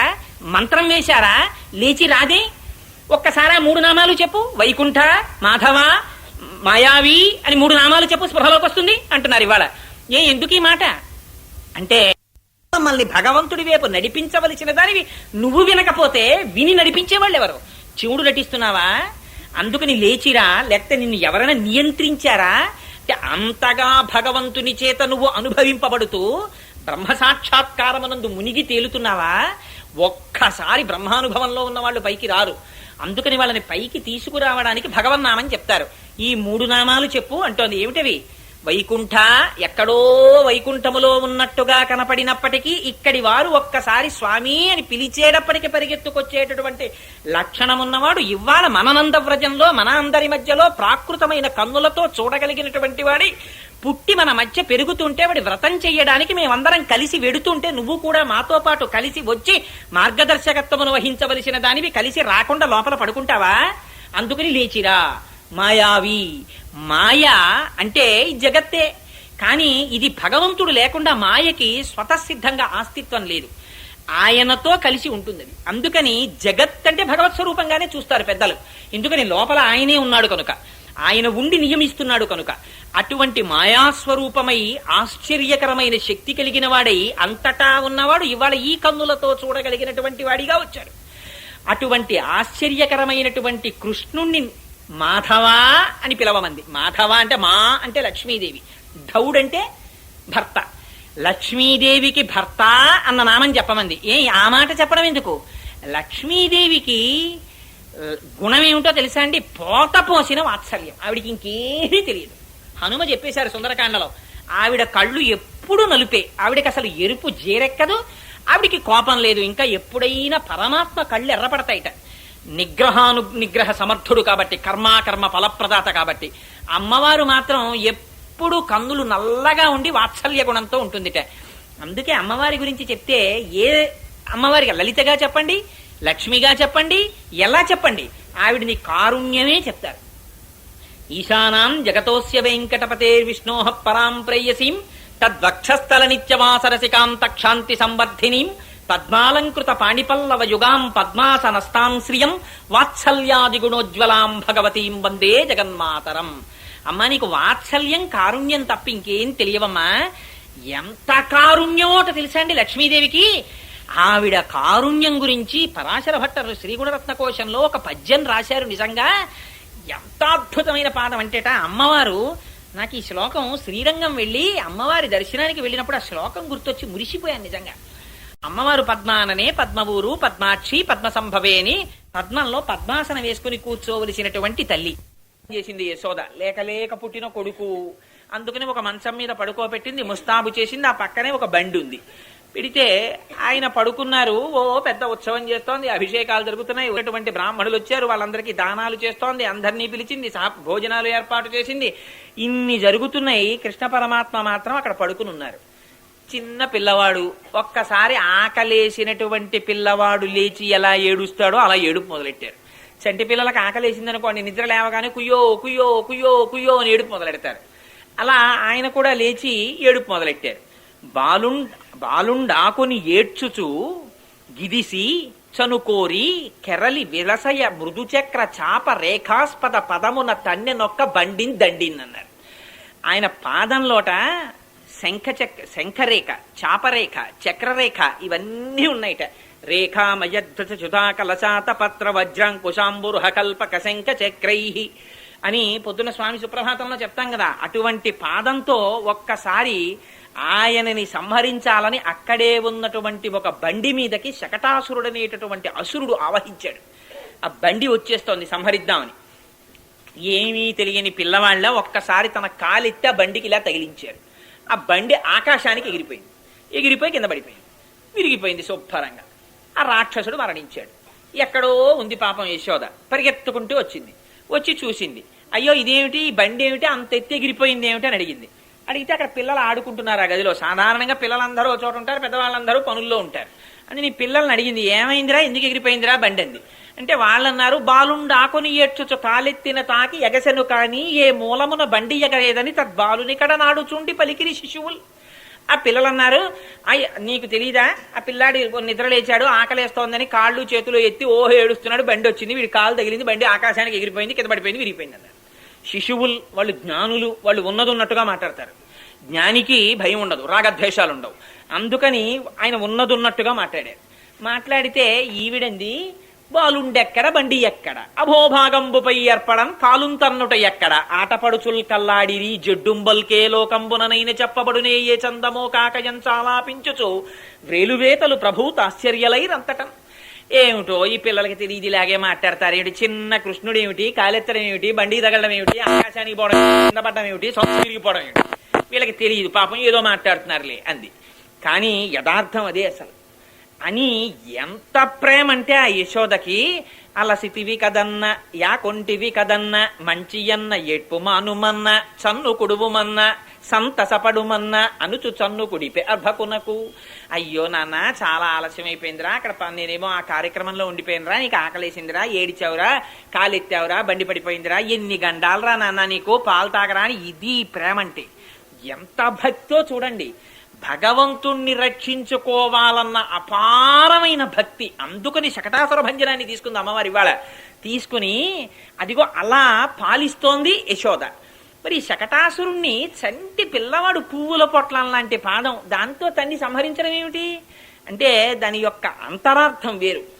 ష అంటే సుఖము, శం అన్న అక్షరానికి సుఖమని పేరు. నిరతిశయమైనటువంటి సుఖస్వరూపుడు పరమాత్మ. ఆయన ఇక్కడున్నారు, ఎక్కడో లేరు. నీవారస్సూకవత్తన్వీ పీతాభాస్వత్యనూపమా అని రోజు మంత్రపుష్పంలో చెప్తాం. స్వామి ఇక్కడే ఉన్నావయ్యా, బొడ్డులో చిటికిన వేలు పెట్టుకుని పైకి బొటన వేలు పెడితే ఆ బొటన వేలు ఎక్కడ తగులుతోందో అక్కడ వంగినటువంటి పద్మానికి చెట్ట చివర వెలిగేటటువంటి చిన్న కాంతి పుంజంలో తస్య మధ్యే శిఖాయా మధ్యే పరమాత్మ వ్యవస్థిత, ఆ మధ్యలో చిన్న కాంతి బిందువులో నువ్వు వెలిగిపోతున్నావు. అదే తిరియగూర్ధమదశ్చైవ, పైకి కిందకి పక్కలకి కాంతి కొడుతోంది. నీ ఇష్టం దాన్ని ఏ పేరు పెట్టి విలువ. స బ్రహ్మస్స శివస్స హరిశ్చేంద్ర సోక్షర పరమస్వరాట్ రాజాధిరాజాయ ప్రసయ్య సాహిని అని రోజు చెప్తున్నాం. కొడుకు అందుకని ఒక మంచం మీద పడుకోబెట్టింది, ముస్తాబు చేసింది. ఆ పక్కనే ఒక బండి ఉంది. పెడితే ఆయన పడుకున్నారు. ఓ పెద్ద ఉత్సవం చేస్తోంది, అభిషేకాలు జరుగుతున్నాయి, వచ్చినటువంటి బ్రాహ్మణులు వచ్చారు, వాళ్ళందరికీ దానాలు చేస్తోంది, అందరినీ పిలిచింది, భోజనాలు ఏర్పాటు చేసింది. ఇన్ని జరుగుతున్నాయి. కృష్ణ పరమాత్మ మాత్రం అక్కడ పడుకుని ఉన్నారు. చిన్న పిల్లవాడు, ఒక్కసారి ఆకలేసినటువంటి పిల్లవాడు లేచి ఎలా ఏడుస్తాడో అలా ఏడుపు మొదలెట్టారు. చంటి పిల్లలకు ఆకలేసిందనుకోండి, నిద్ర లేవగానే కుయ్యో కుయ్యో కుయ్యో కుయ్యో అని ఏడుపు మొదలెడతారు. అలా ఆయన కూడా లేచి ఏడుపు మొదలెట్టారు. బాలుండాకొని ఏడ్చుచు గిదిసి చనుకోరి కెరలి విలసయ మృదుచక్ర చాప రేఖాస్పద పదమున తన్నెనొక్క బండిన్ దండిన్ అన్నారు. ఆయన పాదంలోట శంఖరేఖ, చాపరేఖ, చక్రరేఖ ఇవన్నీ ఉన్నాయిట. రేఖామయధ్వజ చుధాకలశాత పత్ర వజ్రాంకుశాంబురుహ కల్పక శంఖ చక్రై అని పొద్దున స్వామి సుప్రభాతంలో చెప్తాం కదా. అటువంటి పాదంతో ఒక్కసారి ఆయనని సంహరించాలని అక్కడే ఉన్నటువంటి ఒక బండి మీదకి శకటాసురుడనేటటువంటి అసురుడు ఆవహించాడు. ఆ బండి వచ్చేస్తోంది సంహరిద్దామని. ఏమీ తెలియని పిల్ల ఒక్కసారి తన కాలెత్తి ఆ బండికి ఇలా తగిలించారు. ఆ బండి ఆకాశానికి ఎగిరిపోయింది. ఎగిరిపోయి కింద పడిపోయింది, విరిగిపోయింది శుభ్రంగా. ఆ రాక్షసుడు మరణించాడు. ఎక్కడో ఉంది పాపం యశోద. పరిగెత్తుకుంటూ వచ్చింది. వచ్చి చూసింది. అయ్యో ఇదేమిటి, ఈ బండి ఏమిటి అంత ఎత్తి ఎగిరిపోయింది ఏమిటి అని అడిగింది. అడిగితే అక్కడ పిల్లలు ఆడుకుంటున్నారు ఆ గదిలో. సాధారణంగా పిల్లలందరూ ఒక చోట ఉంటారు, పెద్దవాళ్ళందరూ పనుల్లో ఉంటారు. అది నీ పిల్లల్ని అడిగింది, ఏమైందిరా, ఎందుకు ఎగిరిపోయిందిరా బండి అంది. అంటే వాళ్ళన్నారు, బాలుండాకొని ఏడ్చుచు కాలెత్తిన తాకి ఎగసెను కానీ ఏ మూలమున బండి ఎగరేదని తద్బాలునికడ నాడుచుండి పలికిరి శిశువులు. ఆ పిల్లలు అన్నారు, నీకు తెలీదా, ఆ పిల్లాడు నిద్రలేచాడు, ఆకలేస్తోందని కాళ్ళు చేతులు ఎత్తి ఓహో ఏడుస్తున్నాడు, బండి వచ్చింది, వీడి కాలు తగిలింది, బండి ఆకాశానికి ఎగిరిపోయింది, కింద పడిపోయింది, విరిగిపోయింది అన్నారు. శిశువులు వాళ్ళు జ్ఞానులు, వాళ్ళు ఉన్నట్టుగా మాట్లాడతారు. జ్ఞానికి భయం ఉండదు, రాగద్వేషాలు ఉండవు. అందుకని ఆయన ఉన్నట్టుగా మాట్లాడారు. మాట్లాడితే ఈవిడంది, బాలుండెక్కడ బండి ఎక్కడ, అభోభాగంబుపై ఏర్పడం కాలుంతన్నుట ఎక్కడ, ఆటపడుచుల్ కల్లాడిరి జడ్డుంబల్కే లోకంబుననైన చెప్పబడునే ఏ చందమో కాకయం చాలాపించుచు వ్రేలువేతలు ప్రభూతాశ్చర్యలైరంతటం. ఏమిటో ఈ పిల్లలకి తెలియదు, ఇలాగే మాట్లాడతారు. ఏమిటి చిన్న కృష్ణుడు ఏమిటి, కాలెత్తడం ఏమిటి, బండి తగలడం ఏమిటి, ఆశానికి పోవడం పడ్డం ఏమిటి, తిరిగిపోవడం ఏమిటి, వీళ్ళకి తెలియదు, పాపం ఏదో మాట్లాడుతున్నారులే అంది. కానీ యథార్థం అదే అసలు. అని ఎంత ప్రేమ అంటే ఆ యశోదకి, అలసితివి కదన్న యాకొంటివి కదన్న మంచియన్న ఏడ్పు మానుమన్న చన్ను కుడువుమన్న సంతసపడుమన్న అనుచు చన్ను కుడిపే అర్భకునకు. అయ్యో నాన్న చాలా ఆలస్యమైపోయిందిరా, అక్కడ నేనేమో ఆ కార్యక్రమంలో ఉండిపోయినరా, నీకు ఆకలేసిందిరా, ఏడిచావురా, కాలెత్తావురా, బండి పడిపోయిందిరా, ఎన్ని గండాలరా నాన్న నీకు, పాలు తాగరా అని. ఇది ప్రేమ అంటే ఎంత భక్తో చూడండి. భగవంతుణ్ణి రక్షించుకోవాలన్న అపారమైన భక్తి. అందుకని శకటాసుర భంజనాన్ని తీసుకుంది అమ్మవారి ఇవాళ. తీసుకుని అదిగో అలా పాలిస్తోంది యశోద. మరి శకటాసురుణ్ణి చంటి పిల్లవాడు పువ్వుల పొట్లం లాంటి పాదం, దాంతో తన్ని సంహరించడం ఏమిటి అంటే దాని యొక్క అంతరార్థం వేరు.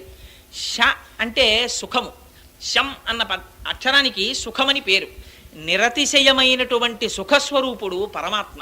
ఆయన ఇక్కడున్నారు, ఎక్కడో లేరు. నీవారస్సూకవత్తన్వీ పీతాభాస్వత్యనూపమా అని రోజు మంత్రపుష్పంలో చెప్తాం.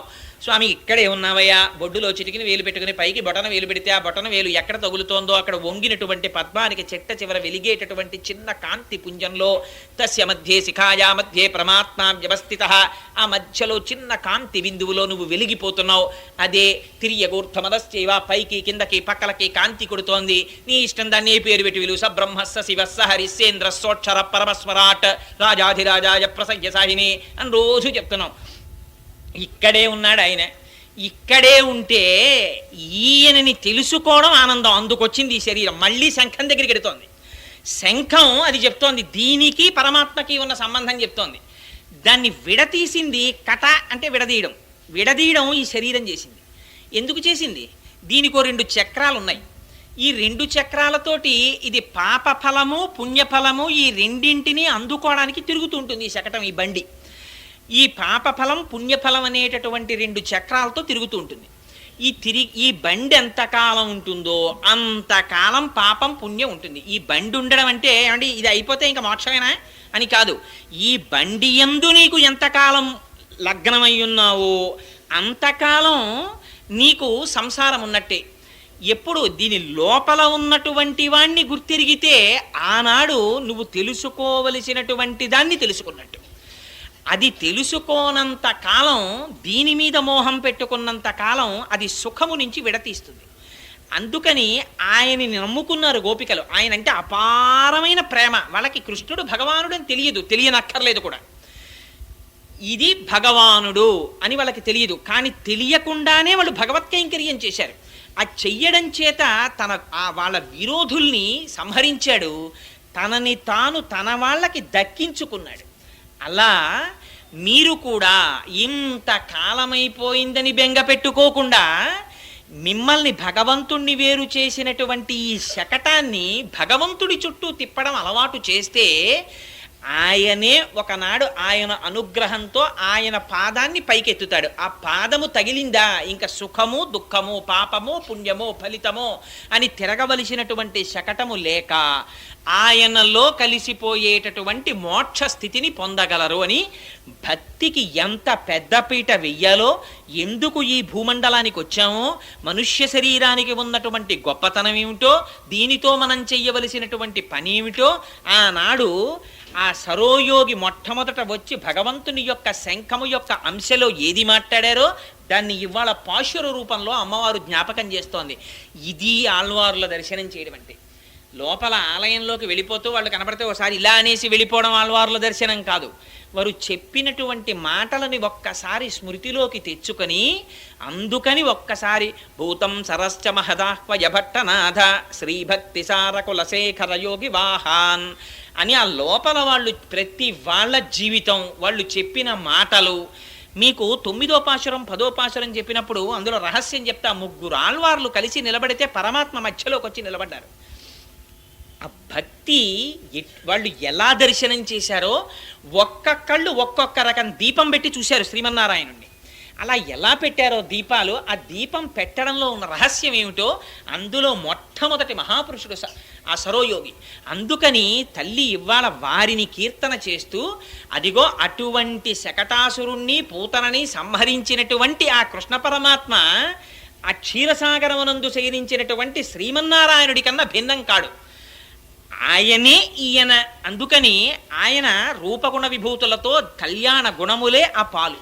ఆ పాలల్లో వేయించేసి సర్వకాలముల యందు రక్షించాలనేటటువంటి పూనిక కలిగినటువంటి శ్రీమన్నారాయణుడు ఉన్నాడే, ఆయనే కృష్ణుడిగా వచ్చాడు కనుక తన వారిని తాను రక్షించుకున్నాడు, విరోధుల్ని శిక్షించాడు అని మనకి అభయమిచ్చి ఆ కృష్ణుడికి నమస్కారం చేయి. అటువంటి కృష్ణుణ్ణి అనుభవించినటువంటి యోగులు ఉన్నారు, మునులు ఉన్నారు.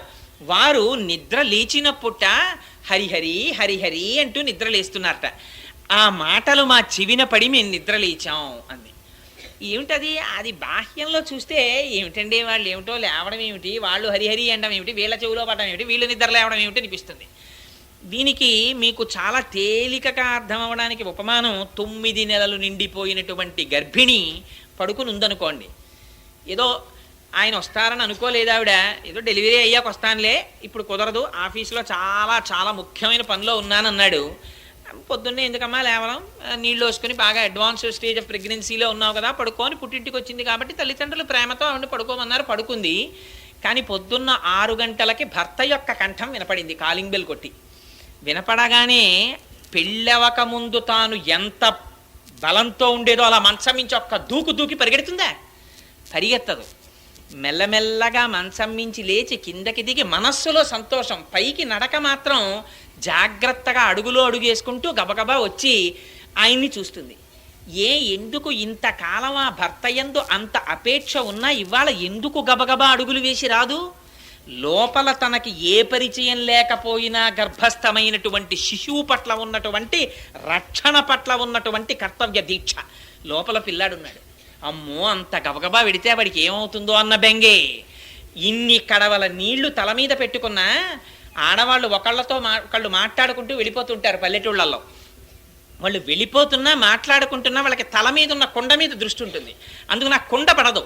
మాటలు వెళ్ళిపోతుంటాయి, కుండ మీద దృష్టి ఉంటుంది. అలా లోపల ఉన్నటువంటి పిండాన్ని రక్షించుకోవడంలో ఏ సర్వకాలముల యందు దృష్టి ఉంటుంది. అలా జాగృతిలో ఉన్నా, స్వప్నంలో ఉన్నా, సుషుప్తిలో ఉన్నా ఆయననే తలుచుకోవడం అలవాటైన వాళ్ళు లేచి ఒక్కసారి ఆహా స్వామి స్వామి స్వామి అని మళ్ళీ ఆ వైభవాన్ని తలుచుకుంటూ ఇక్కడే ఉన్నాడు స్వామిని. ఆ ప్రహ్లాదుడు కొండ కొమ్ము మించి కింద పడిపోతూ లక్ష్మీనారాయణులకి దెబ్బ తగులుతుందని గుండెలు పట్టు కింద పడిపోయాడు.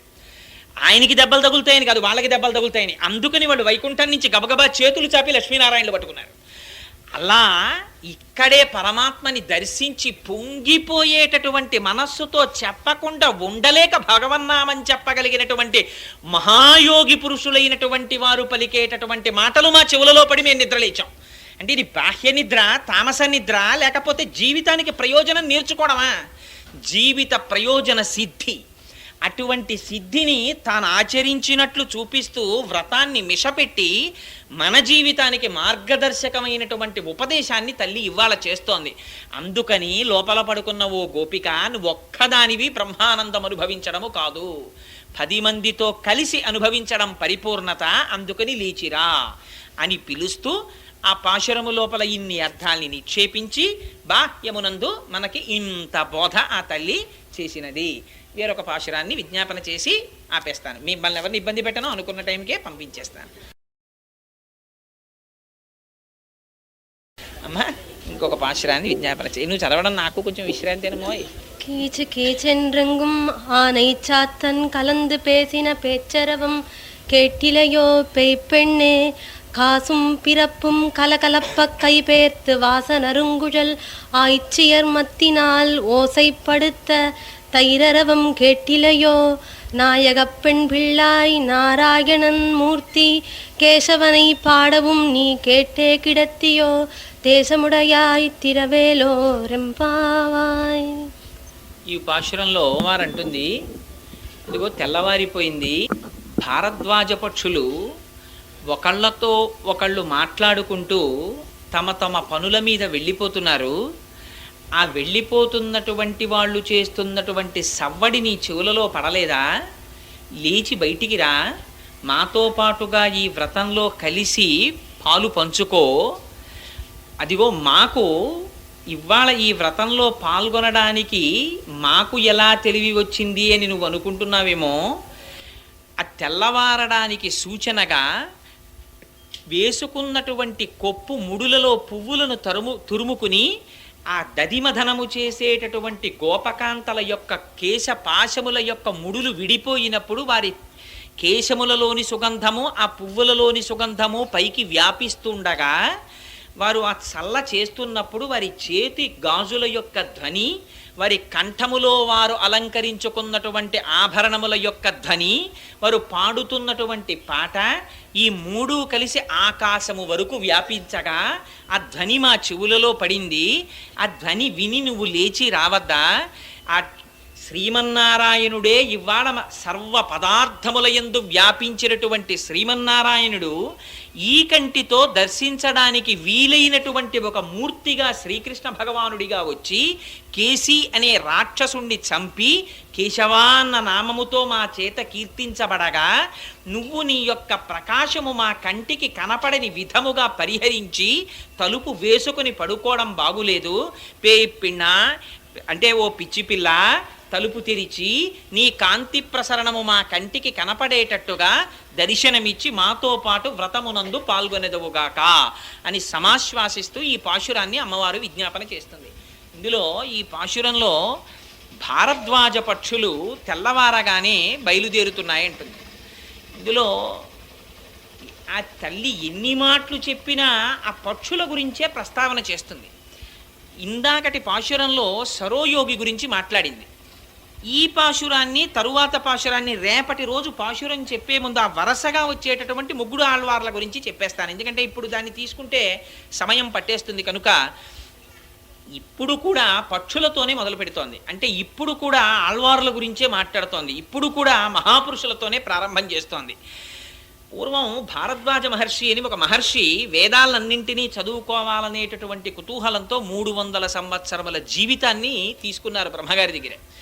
300 సంవత్సరములు జీవించి వేదాధ్యయనం చేస్తే ఇప్పటికి నువ్వెంత తీర్చుకున్నావో తెలుసా అని బ్రహ్మగారు ఆ వేదాన్ని తీసి పోసి చూపిస్తే మొత్తము వేదరాశిలో 3 గుప్పిళ్ళు నేర్చుకున్నారు అయినప్పటికీ. ఇంకా మొత్తం వేదరాశిని తెలుసుకోవడం ఎంత కష్టం. అటువంటిది ఈ భారద్వాజ పక్షులు రాత్రి పడుకున్నవి పొద్దున్న లేచి తమలో తాము మాట్లాడుకుంటూ వెళ్ళిపోతూ ఉండడం అంటే బాలకాండలో చూపిస్తారు దీన్ని. సీతా కళ్యాణ ఘట్టం సమయంలో వచ్చినటువంటి జాబాలి, కాశ్యపుడు, వశిష్ఠుడు మొదలైనటువంటి మహర్షులందరూ వచ్చారు. ఈ మహర్షులందరూ రాత్రి వేళ ఒక గుడారంలో ఉన్నారు. ఆ జనక మహారాజు గారి ఇంటికి వెళ్ళినప్పుడు వీళ్ళందరూ రాత్రి కూర్చుని ఏం చేస్తారండి మహర్షులు? వీళ్ళు మాట్లాడుకుంటుంటే తెల్లవారిపోయింది అన్నారు. రాత్రి కూర్చుని మహర్షులు మాట్లాడుకున్నారు అనుకోండి, ఏమిటి మాట్లాడుకుంటారు? ఒక్కసారి ఊహ చెయ్యండి. ఇప్పుడు నాలాంటి వాడు ఉన్నాడు అనుకోండి, నేను శివరాత్రి చేస్తే ఇంకో రకంగా ఉంటుంది, ఏ టీవీ చూసుకుంటూనో గడుపుతాను. కానీ మహర్షులు ఏమిటి మాట్లాడుకుంటారు? మహర్షులు ఎప్పుడు మాట్లాడుకున్నా వారి అనుభవాల్ని మాట్లాడతారు.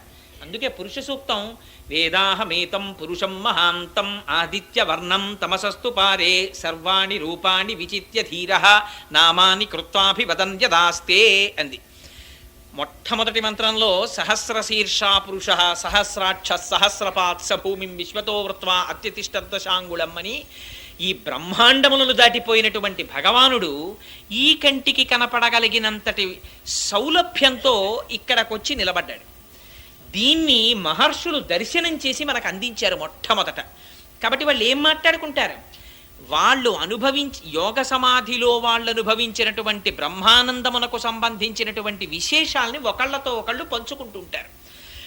నిజంగా అసలు అలా మాట్లాడుకుంటుంటే యథార్థానికి మనలాంటి వాళ్ళం వెళ్ళి పిలిచారనుకోండి, మనం వెళ్ళి అక్కడ కూర్చున్నాం అనుకోండి, అసలు నిజంగా చెప్పాలంటే మనకేమీ అర్థం కాదు. ఎందుకనంటే ఓసారి శంకరాచార్యుల వారు వ్యాసుల వారు మాట్లాడుకున్నారు. అలాగే మాట్లాడుకుంటే పద్మపాదాచార్యుల వారు అంతటి వారికి అర్థం కాలేదు వాళ్ళిద్దరు ఏం మాట్లాడుకున్నారు. శంకర సాక్షాత్ అని ఆ శంకరుడిగా వచ్చారు, శ్రీ మహావిష్ణువు వ్యాసులుగా వచ్చారు, మీ ఇద్దరు మాట్లాడుకుంటుంటే మాకేం అర్థం అవుతుందని పద్మపాదాచార్యుల వారు అంతటి వారు అనవలసి వచ్చింది. అందుకని ఆ మహర్షులకి తెలుస్తుంది. అటువంటి మహాపురుషులు మళ్ళీ విడిపోయి లౌకికమైనటువంటి కార్యక్రమమునందు ప్రవర్తించినట్టుగా నటించి తిరిగేటప్పుడు వారు తమ అనుభవములను ఒకరితో ఒకరు పంచుకుని వెళ్ళిపోతుంటారు. ఇవాళ మార్గశీర్ష స్నానం అనేటటువంటి మిషతో నిత్య పరమేశ్వర సంశ్లేషమును అనుభవించవలసినటువంటి వారికి వినబడవలసినటువంటి మాటలవి. ఆ మాటలు నీ చెవిన పడడం లేదా? నువ్వెందుకు లేచి రాలేదు? పిచ్చి పిల్ల అని పిలిచారు. పిచ్చి పిల్ల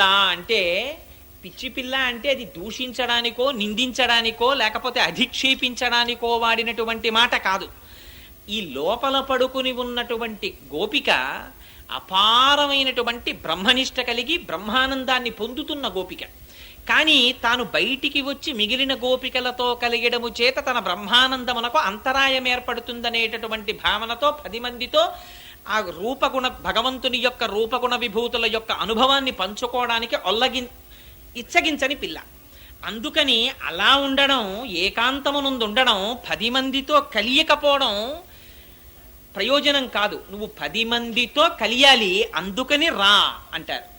ఇది నిజంగా కూడా మహాపురుషులు అలా వస్తారేమో అనిపిస్తుంది మనకి. లేకపోతే వాళ్ళు రావలసిన అవసరం కూడా లేదు.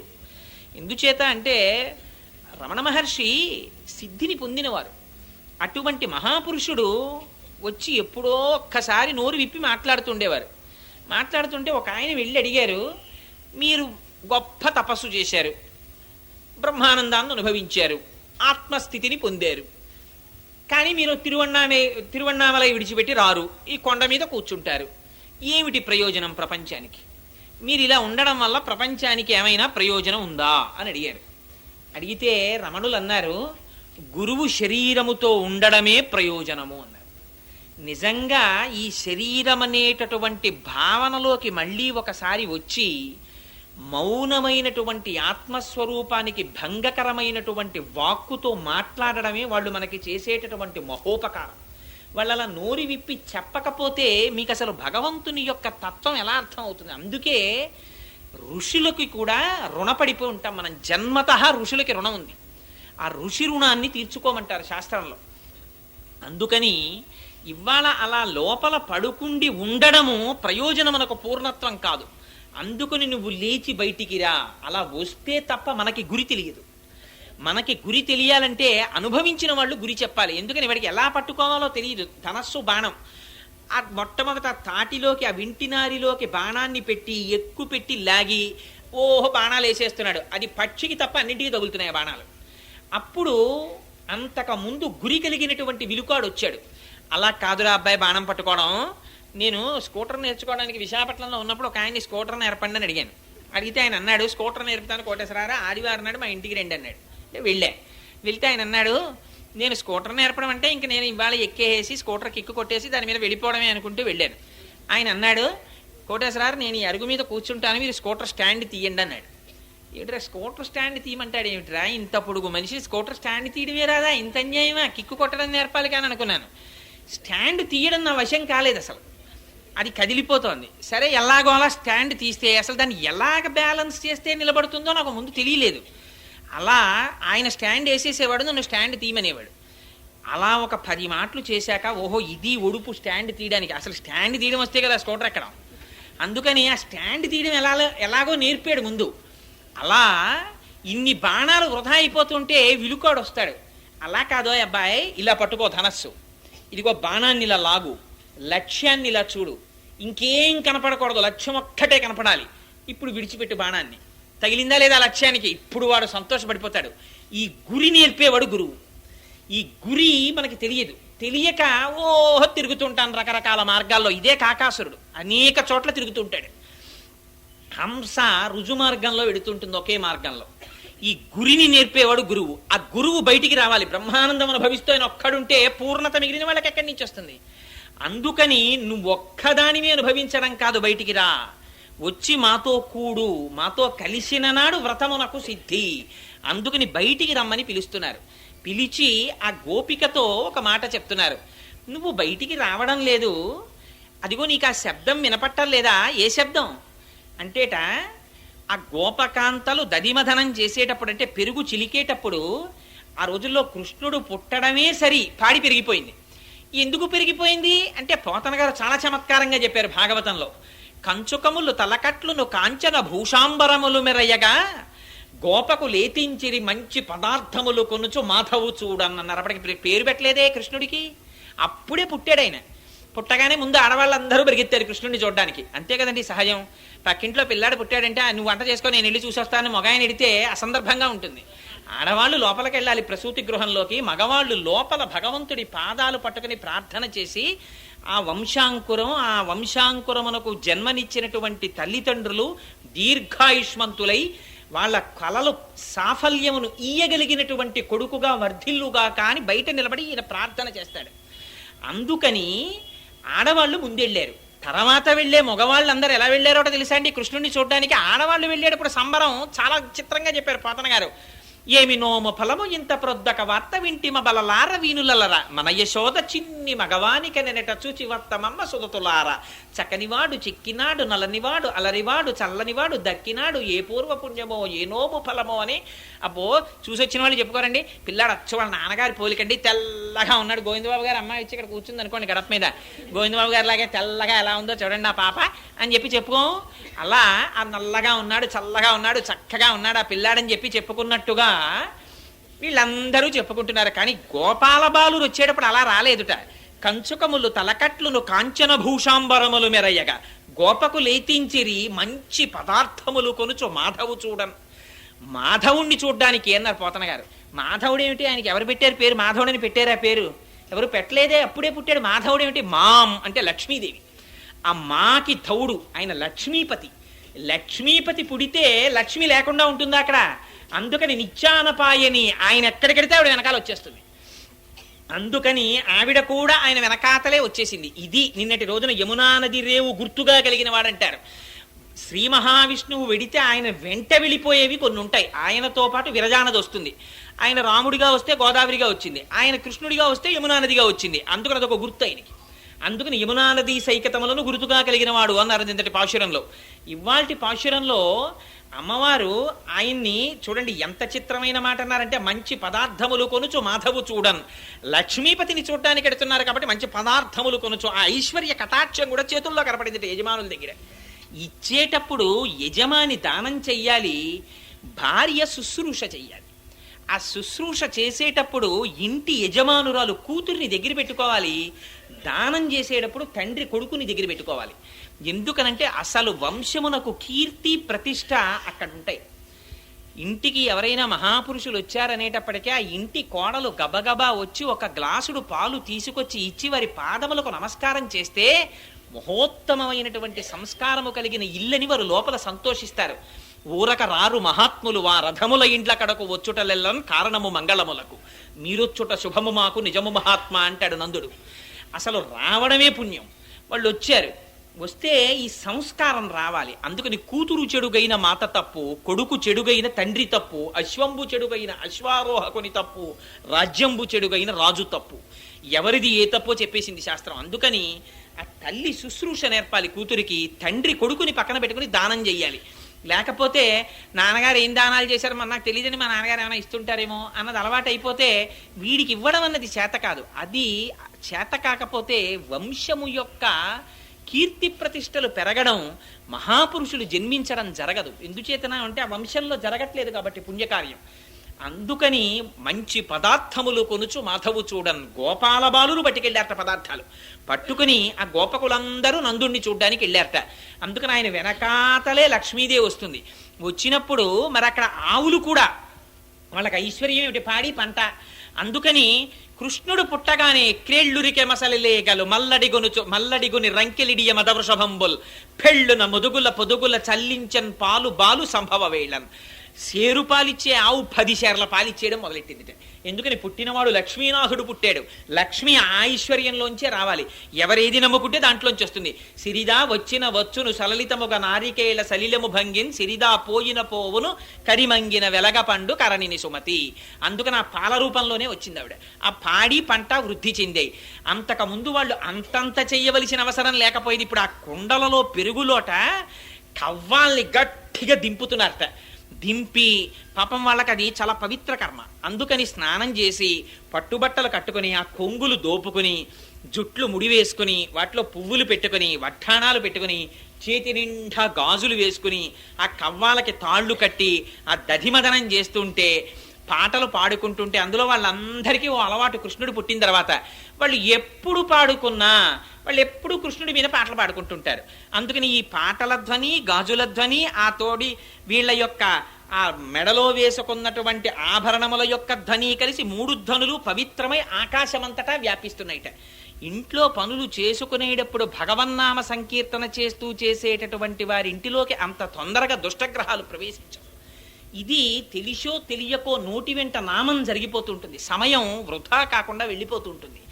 భాగవతం నేర్పుతుంది మన జీవితాన్ని. అమ్మవారు పాశురాన్ని అడ్డుపెట్టి మళ్ళీ జ్ఞాపకం చేస్తోంది మనం ఎలా బ్రతకాలం. అందుకని ఆ దధిమథనం చేస్తున్నారట. ఆ దధిమథనం చేస్తుంటే సుప్రభాతం చెప్పినా వెంకటేశ్వర స్వామి వారికి పొద్దున్నే ఇదే గుర్తు చేస్తాం. ఆయనకి ఇది గుర్తొస్తే ఆయన కూడా ఉలిక్కిపడి వింటాడు ఒకసారి. ఎందుకంటే అవతారమే కదా. ఆయనకి చెప్తూ ఆయన గురించి ఒక మాట చెప్తారు. యోషా గణేనవ రథగ్ని విమధ్యమాని ఘోషాలయేషు దిమంతన తీవ్ర ఘోషాః రోషాత్ కెలిం విదతతే కకుభశ్చ కుంభాః శ్రీ వెంకటాచలపతే తవ సుప్రభాతం అంటారు. స్వామి ఆ కుండలలో కవ్వాలు దింపి ఆ గోపకాంతలు చల్ల చేస్తుంటే పెద్ద పెద్ద కుండలు, అంతంత పెరుగు, ఆ లోపల కవ్వాలు తిరగలేక తిరుగుతుంటే కవ్వాలకి కుండలకి దెబ్బలాటొచ్చి అరుచుకుంటున్నాయా అన్నంత ధనుస్తోంది. స్వామి లేచిరా, నువ్వోసారి నందవ్రజంలో పుట్టి అంత ఐశ్వర్యం వాళ్ళకి ఇచ్చావే అనగానేట ఒక్కసారి ఆ గోపకాంతలు, ఆ గోపాల బాలురు తను తిరగడం, తన సౌలభ్యం గుర్తొచ్చి గోవిందనామం కదా గభాలన లేస్తాట స్వామి. అంటే ఆయన ఇప్పుడు నిద్రపోతాడనే మన ఆర్తి. అలా భగవంతుడు దర్శనమిస్తాట. అందుకని సుప్రభాతంలో కూడా అదే వాడారు. అంత చిత్రంగా ఇక్కడ అమ్మవారు అంటుంది, అదిగో ధ్వని నీకు వినపడడం లేదా అంటుంది. ఇది బాహ్యమునందు ధ్వని కాదు, దీని ఆంతరమున రహస్యం వేరు. మొట్టమొదట విడిపోయినది కొప్పు విడిపోయి సుగంధం వస్తోంది. ఎందుకని కొప్పులో పువ్వులు ఉన్నాయి కనుక. జుత్తు మోహానికి గుర్తు. అపారమైనటువంటి శారీరక తాదాత్మ్యతకి, సౌందర్య ఆకర్షణకి తలనీలాలు గుర్తు. వాడు చొక్కాకి గుండీలన్నా పెట్టుకోడు, కానీ తలకాయ మాత్రం దూకుంటాడు. ఈ శరీరం ముడతలు పడిపోయినా బాధ లేదు, కానీ దీనికి రంగు మాత్రం వేసేసుకుంటాడు. చొక్కా ఉతుక్కోవడం అన్నా మరిచిపోతాడు, కానీ ఇది వెలిసిపోతే మాత్రం ఎంత బెంగ పెట్టుకుంటాడో. అంటే నేను ఎవరిని ఉద్దేశించి అనలేదు మళ్ళీ, అందుకని ఈ జుత్తు తెల్లబడుతుంటుంది. భగవానుడు జ్ఞాపకం చెయ్యాలంటే పాపం ఆయన కూడా కొన్ని సిగ్నల్స్ పెట్టుకున్నాడు. వీడికి అన్నింటికన్నా మమకారం ఈ జుత్తు మీద కదురా, ఫోన్లే పాపం దీన్ని తెలుపు చేసేద్దాం, తెలుపులోంచి కదా అన్నీ వచ్చాయి, తెలుపులోకి అన్నీ వెళ్ళిపోవాలి కదా మళ్ళీని. అబ్బాయి ఎందులోంచి వచ్చావో అందులోకి మళ్ళీ వెళ్ళిపోయే టైం వచ్చేస్తోందిరా, ఎందుకు వచ్చావో మర్చిపోయావురా అని గుర్తు చేసుకుంటాడేమో దువ్వుకునేటప్పుడు అని ఆయన తెలుపు చేస్తే వీడు అమాయకుడా వీడు తలుపు చేసుకుంటాడు. అందుచేత చిత్రం ఏమిటంటే అక్కడ ఆ జుత్తు వ్యామోహానికి గుర్తు. లేకపోతే తిరుమల పెడితే తలనీలాలకి ఎందుకండి? ఇన్ని కోట్ల బ్రహ్మాండాల్ని సృష్టించినటువంటి వాడికి దిక్కుమాలిన వెంట్రుకలు తక్కువ వచ్చాయి ఆయనకి. మనం వెంట్రుకలు ఇచ్చి చాలా బాధపడిపోవడం అంటే, మహానుభావులు మీలాంటి వారు కాదనుకోండి, ఇదేంటి ఎందుకు వచ్చిందిరా అని చెప్పేసి ఓహో తల తడువుకుంటూ ఉండడం. ఎందుకు ఆయనకి ఆ వెంట్రుకలు? ఆయన ఆ వెంట్రుకలన్నీ తీసుకుని ఆయనకి ఎందుకు వచ్చింది? ఆ ఘంటసాల గారు ఒక అద్భుతమైన పాట కూడా పాడారు. ఆ చిడిముడి చేనంది సిగపాయ చేనంది చిడిముడి చేసేవా నవ్యచిద్విలాస అని. ఏమిటయా నీకు ఈ ఆనందం? మా సిగపాయ చేత్తో పట్టుకుని ఓ చిరునవ్వు నవ్వుతూ ఏమిటయా వెంకటాచలపతి అల్లరి అని స్తోత్రం చేశారు ఆయన మీద. అంటే ఆయన కోరుకునేది ఇతరం కాదు, ఆయన అడిగేది ఒరే మోహం సంసారమునందు కదా పెట్టుకున్నావు, దానికి గుర్తుగా ఈ తలనీలాలు నల్లగా వ్యామోహానికి గుర్తు కదా, ఇవి పరమాత్మ పాదముల యందు సమర్పించడం, స్వామి నీ పాదముల యందు వ్యామోహమును పొంది ఉన్నానని చెప్పడం తప్ప ఇలా తీసేసిన దగ్గర నుంచి బెంగెట్టుకుని పైకొచ్చి. నేను చూశాను కొంతమందిని దెబ్బలాడుకునే వాళ్ళు ఉన్నారు ఇందులో. ఇదేంటి ఆయనకి ఒంట్లో బాగులేనప్పుడు ఆవిడికి ఒంట్లో బాగులేనప్పుడు స్వతంత్రంగా మొక్కేస్తుంటారు. మా ఆయన్ని తీసుకొచ్చి తలనీలా ఇప్పించేస్తారు. ఆ తర్వాత సరే ఏదో తప్పక ఆయన వెళ్ళి ఇచ్చేసి తీరిందని మొక్కు తీరిందని మొక్కు అంటుంటాడు. తీరిందని మొక్కు అంటే ఆయన బాధ పాపం ఆయనది. అందుకని పరమాత్మకి కావలసింది అది కాదు. మళ్ళీ వెంట్రుకలు ఎందుకు ఆయనకి? ఆయన ఏం చేసుకుంటాడు? ఇన్ని సృష్టించిన వాడు వెంట్రుకలు ఆయన సృష్టించుకోలేడేంటి? కానీ ఆయనకి కావలసింది ఒరే ఒక్కసారి నీవాడనని అనరా. సకృదేవ ప్రపన్నాయ తవాస్వీతి చయాచతే అభయం సర్వభూతేభ్యో తదామ్యే తత్వ్రతం మమ. నేను నీవాడని అనరా, బుద్ధి ఇచ్చాను కదరా, అంటే చాలరా నేను రక్షిస్తాను రా అంటాడు. అలా ఎలా అంటాను స్వామి అని మనం అంటాం. పోన్లేరా అలా అనకపోతే ఇలా తలంచి ఒక్కసారి తలనీలాలు తీసేయి స్వామి, నీ యందు నాకు వ్యామోహమును గభాలను వచ్చి పట్టుకుంటాను రా, కాకలించుకుంటాను రా అంటాడు ఆయన. స్వామి నువ్వు కౌగిలించుకుంటానంటే మాత్రం ఇవి కొంచెం కష్టం స్వామి అని ఇవి ఇవ్వడానికి మనం ఎంతో బాధపడిపోతాం. మనం చిత్రం ఏమిటో తెలుసా అండి, ఆఖరికి పృథివిలోకి, రక్తం జలంలోకి, ఎముకలు భూమిలోకి అన్నీ వెళ్ళిపోతాయి, ఆకాశం ఆకాశంలోకి, అగ్నిలోకి ఇన్ని వెళ్ళిపోతాయి. కానీ వెంట్రుకలు చెట్ల మొదళ్ళకెళ్ళి అంటుకుని ఉండిపోతాయి. ఈ మాత్రం దానికి ఎంత గొప్ప అవకాశాన్ని వదిలేసుకుంటున్నాడో చూడండి. అందుకని ఈ వ్యామోహాన్ని దీని మీద పెట్టుకోకురా, ఈ వ్యామోహాన్ని సంసారం మీద పెట్టకరా. ఇది ఎంతసేపు ఉంటుంది? ఆయన ఉన్నంతసేపు ఇది ఉంటుంది, ఇది ఉన్నంతసేపు సంసారం ఉంటుంది. ఆయన వెళ్ళిపోతే ఇది లేదు, ఇది లేకపోతే సంసారం లేదు. అక్కడతో డిస్కనెక్ట్ అయిపోయిందంతే. ఇంతకుముందు ఎంత ఒంటరిగా వచ్చాడో మళ్ళీ అంత ఒంటరిగా వెళ్ళిపోతాడంతే బయటికి. అందుకని ఒక్కసారి లోపలున్నవాడి పాదాలు పట్టుకుంటాననే అనరా అని మళ్ళీ అమ్మవారు కూడా పాపం అంతే ఆర్తి, ఆ గోదాదేవి కూడా. అందుకని దాంతో ప్రారంభించింది. ఈ జ్ఞానము కలగడం పువ్వుతో సంకేతం. ఈ పువ్వుని, ఈ జ్ఞానాన్ని, ఈ వ్యామోహాన్ని పరమాత్మ పాదముల యందు పెట్టుకో. ఇది కొప్పు విడిపోవడం, ఆ పువ్వులు వాసన దిగ్దిగంతముల యందు వ్యాపించడం, వ్యాపించి దధిమధనము చెయ్యడం. అంటే మీకు ఎన్నో మార్లు చెప్పి ఉన్నాను, భగవంతుని యొక్క రూపగుణ విభూతులను సంతతము లోపల బుద్ధి అనేటటువంటి కర్వంతో, భక్తి అనేటటువంటి త్రాటితో మథనము చెయ్యడమే దానిలోంచి ఆవిర్భవించేటటువంటి శుద్ధమైనటువంటి భక్తి. భగవంతుణ్ణి విడిచిపెట్టి ఉండలేని శుద్ధ సత్త స్వరూప జ్ఞానమే వెన్న అని. అందుకని అదే కవ్వం పెట్టి చిలికి ఇక్కడ వెన్నని పొందడం. అలా పొందడంలోట హస్తాభరణముల యొక్క ధ్వని వినపడుతోందిట. ఇది మళ్ళీ తిరుప్పావై చివరి పాశురాల్లోకి వెళ్ళినప్పుడు అడుగుతుంది ఆవిడ, మాకు గాజులు కావాలి అని హస్తాభరణాలను అడుగుతుంది. ఈ అడగడంలో ఒక రహస్యం ఉంది. చేతులకి గాజులు వేస్తారు. ఈ గాజులు మగవాళ్ళకి వేయరు, ఆడవాళ్ళకి వేస్తారు. మళ్ళీ ఇదంతా పక్షపాతం, మగాళ్ళు గాజులు వేసుకోరు, ఆడవాళ్ళని గాజులు వేసుకోమంటారు. దానికోసం కాదు, పెద్దలు ఏదైనా పెడితే దానికి ఒక గొప్ప నియమం పెట్టారు. గాజు ఎందుకు వేస్తారంటే భార్య భర్త పెళ్లిపీటల మీద కూర్చున్నప్పుడు కూడా వారి పక్కన కూర్చోవడానికి వీల్లేదు, మధ్యలో తెరడ్డు పెడతారు. భగవానుణ్ణి పొందడానికి మధ్యలో అజ్ఞానం అనేటటువంటి తెర అడ్డుగా నించుంటుంది. కన్న తండ్రి గురువయి ఎవరిని పొందాలో వారిని పొందమని సూచిస్తాడు. అది అంగీకరిస్తే తెర లేచిపోతుంది. అయితే ఆ చెయ్యి పట్టుకుంటాడు, మొట్టమొదట పాణిగ్రహణం చేస్తాడు. పాణిగ్రహం అంటే అరచేతిని అరచేతితో పూర్తిగా రాసి పట్టుకుంటారు. పట్టుకుంటే దాన్ని పాణిగ్రహణం అంటారు. ఆ పాణిగ్రహణం చేస్తే పరమేశ్వరుని యొక్క చెయ్యి పట్టినట్టు. అందుకని యోమే భర్త సమీ గురువు, భర్త ప్రత్యక్ష దైవం. ఆ భగవంతుని చేత చేపట్టబడినటువంటి చెయ్యి అనడానికి మంగళ సూచనగా చేతికి గాజులు వేస్తారు. ఈ గాజుల యొక్క ధ్వని భగవంతుని చేత చేపట్టబడినటువంటి చెయ్యి అన్నదానికి గుర్తు. అందుకని గాజుల యొక్క చేతి ధ్వని వినపడుతోంది అంటే భగవంతుని యొక్క పాణిగ్రహణం, భగవంతుడి యొక్క చేతిని అందిబుచ్చుకున్నటువంటి ఆ ప్రయోజనాన్ని పొందినటువంటి తాదాత్మ్యతని అనుభవించడం, అది గాజుల ధ్వని. ఈ మంగళసూత్రాల యొక్క ధ్వని అంటే ఈ మంగళసూత్రాల్లో మళ్ళీ కాసు పిరప్పు కదమ్మా అని రెండు ఉంటాయి. ఈ కాసు పిరప్పు అనేటటువంటి మంగళసూత్రములకు పెట్టబడినటువంటి ఆభరణములు, ఆ పెట్టబడినటువంటి ఆ రెండు ఏమంటామంటే ఆ బిళ్ళల లాంటివి, అవి కలిసి చేసేటటువంటి ధ్వని, ఆ ఆభరణముల సవ్వడి ఒక చిత్రమైంది. ఆ మంగళసూత్రం అన్న మాట ఒక్క ఆర్ష సాంప్రదాయానికే చెల్లింది. ఈ మంగళసూత్రం గురించి ప్రస్తావన లేనటువంటి సంప్రదాయం లేదు. అద్వైతంలో చెప్పిన మంగళసూత్రం గురించి ఒక చోట వ్యాఖ్యానంలో చదివాను నేను. అది ఎందుకు పరమ పవిత్రం, ఆ మంగళసూత్రం గడిగితే అద్వైత భావన ఎలా కలుగుతుందని. దాన్ని ద్వైతంలో వాడతారు, విశిష్టాద్వైతంలో వాడతారు, అద్వైతంలో వాడతారు.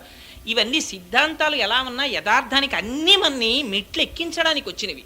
అది గుర్తు పెట్టుకోకపోతే మాత్రం నిష్కారణంగా ఇబ్బంది పడతాం. ఇవి అన్నీ మన్ని ఒక్కొక్క మెట్టు ఎక్కించేవిగా తీసుకోవాలి. తీసుకుని మెట్లు ఎక్కాలి తప్ప దేని పట్ల నిరాదరణ మాత్రం పనికిరాదు. అందుచేత ఆ ధ్వని రావడం అంటే మంగళసూత్రం అంటే దానికి ఇంకొక పేరు పెట్టాల. మంగళం అంటే ఏమిటి? మంగళం అంటే అత్యంత శుభం. ఏమిటి అత్యంత శుభం? ఆయన ఉండడమే శుభం. ఇంకంతకన్నా స్త్రీకి వేరొక శుభం లేదు. ఎన్ని ఉండనివ్వండి, ఇంత ఐశ్వర్యం ఉండనివ్వండి. సీతమ్మ చెప్పేసింది. అరణ్యవాసానికి వెళ్ళేటప్పుడు రాముడు అన్నాడు, నువ్వెందుకు నాతోటి, నేను వెడతానన్నాను కానీ నిన్ను తీసుకెడతానని ప్రమాణం చేయలేదు మా నాన్నగారితోటి, నువ్వెందుకు అరణ్యవాసానికి, నువ్వు రావద్దన్నాడు. ఇక్కడ ఉంటే సుఖంగా ఉంటావు, ఆ అరణ్యవాసానికి వస్తే చాలా కష్టాలు ఉన్నాయి, రావద్దంటే అమ్మవారంది అద్భుతమైన మాటోటి చెప్పింది. నా తంత్రి వజ్జతే వీణ, నా చక్రం వర్తతే రథ, నా పతి సుఖమే దేత యస్యాదపి శతాత్మజ అంది. నా తంత్రి వజ్జతే వీణ, వీణగా గోరు పెట్టి కొడుతూ ఉంటే పెనగి మోగుతుంది, కానీ వీణతీగ మోగుతోంది అనరు, వీణ మోగుతోందంటారు. నా తంత్రి వాద్యతే వీణ, నా చక్రం వర్తతే రథ. రథం రహదారి మీద వెళ్ళిపోయేటప్పుడు రాతి దెబ్బలు తిని చక్రాలు నడుస్తాయి, కానీ చక్రములు నడుస్తున్నాయి అనరు, రథం నడుస్తోందంటారు. పెడుతుంటే రెండు చేతులు జాపి అరిచేతులలో కాళ్ళు వేయించుకుని నడిపించ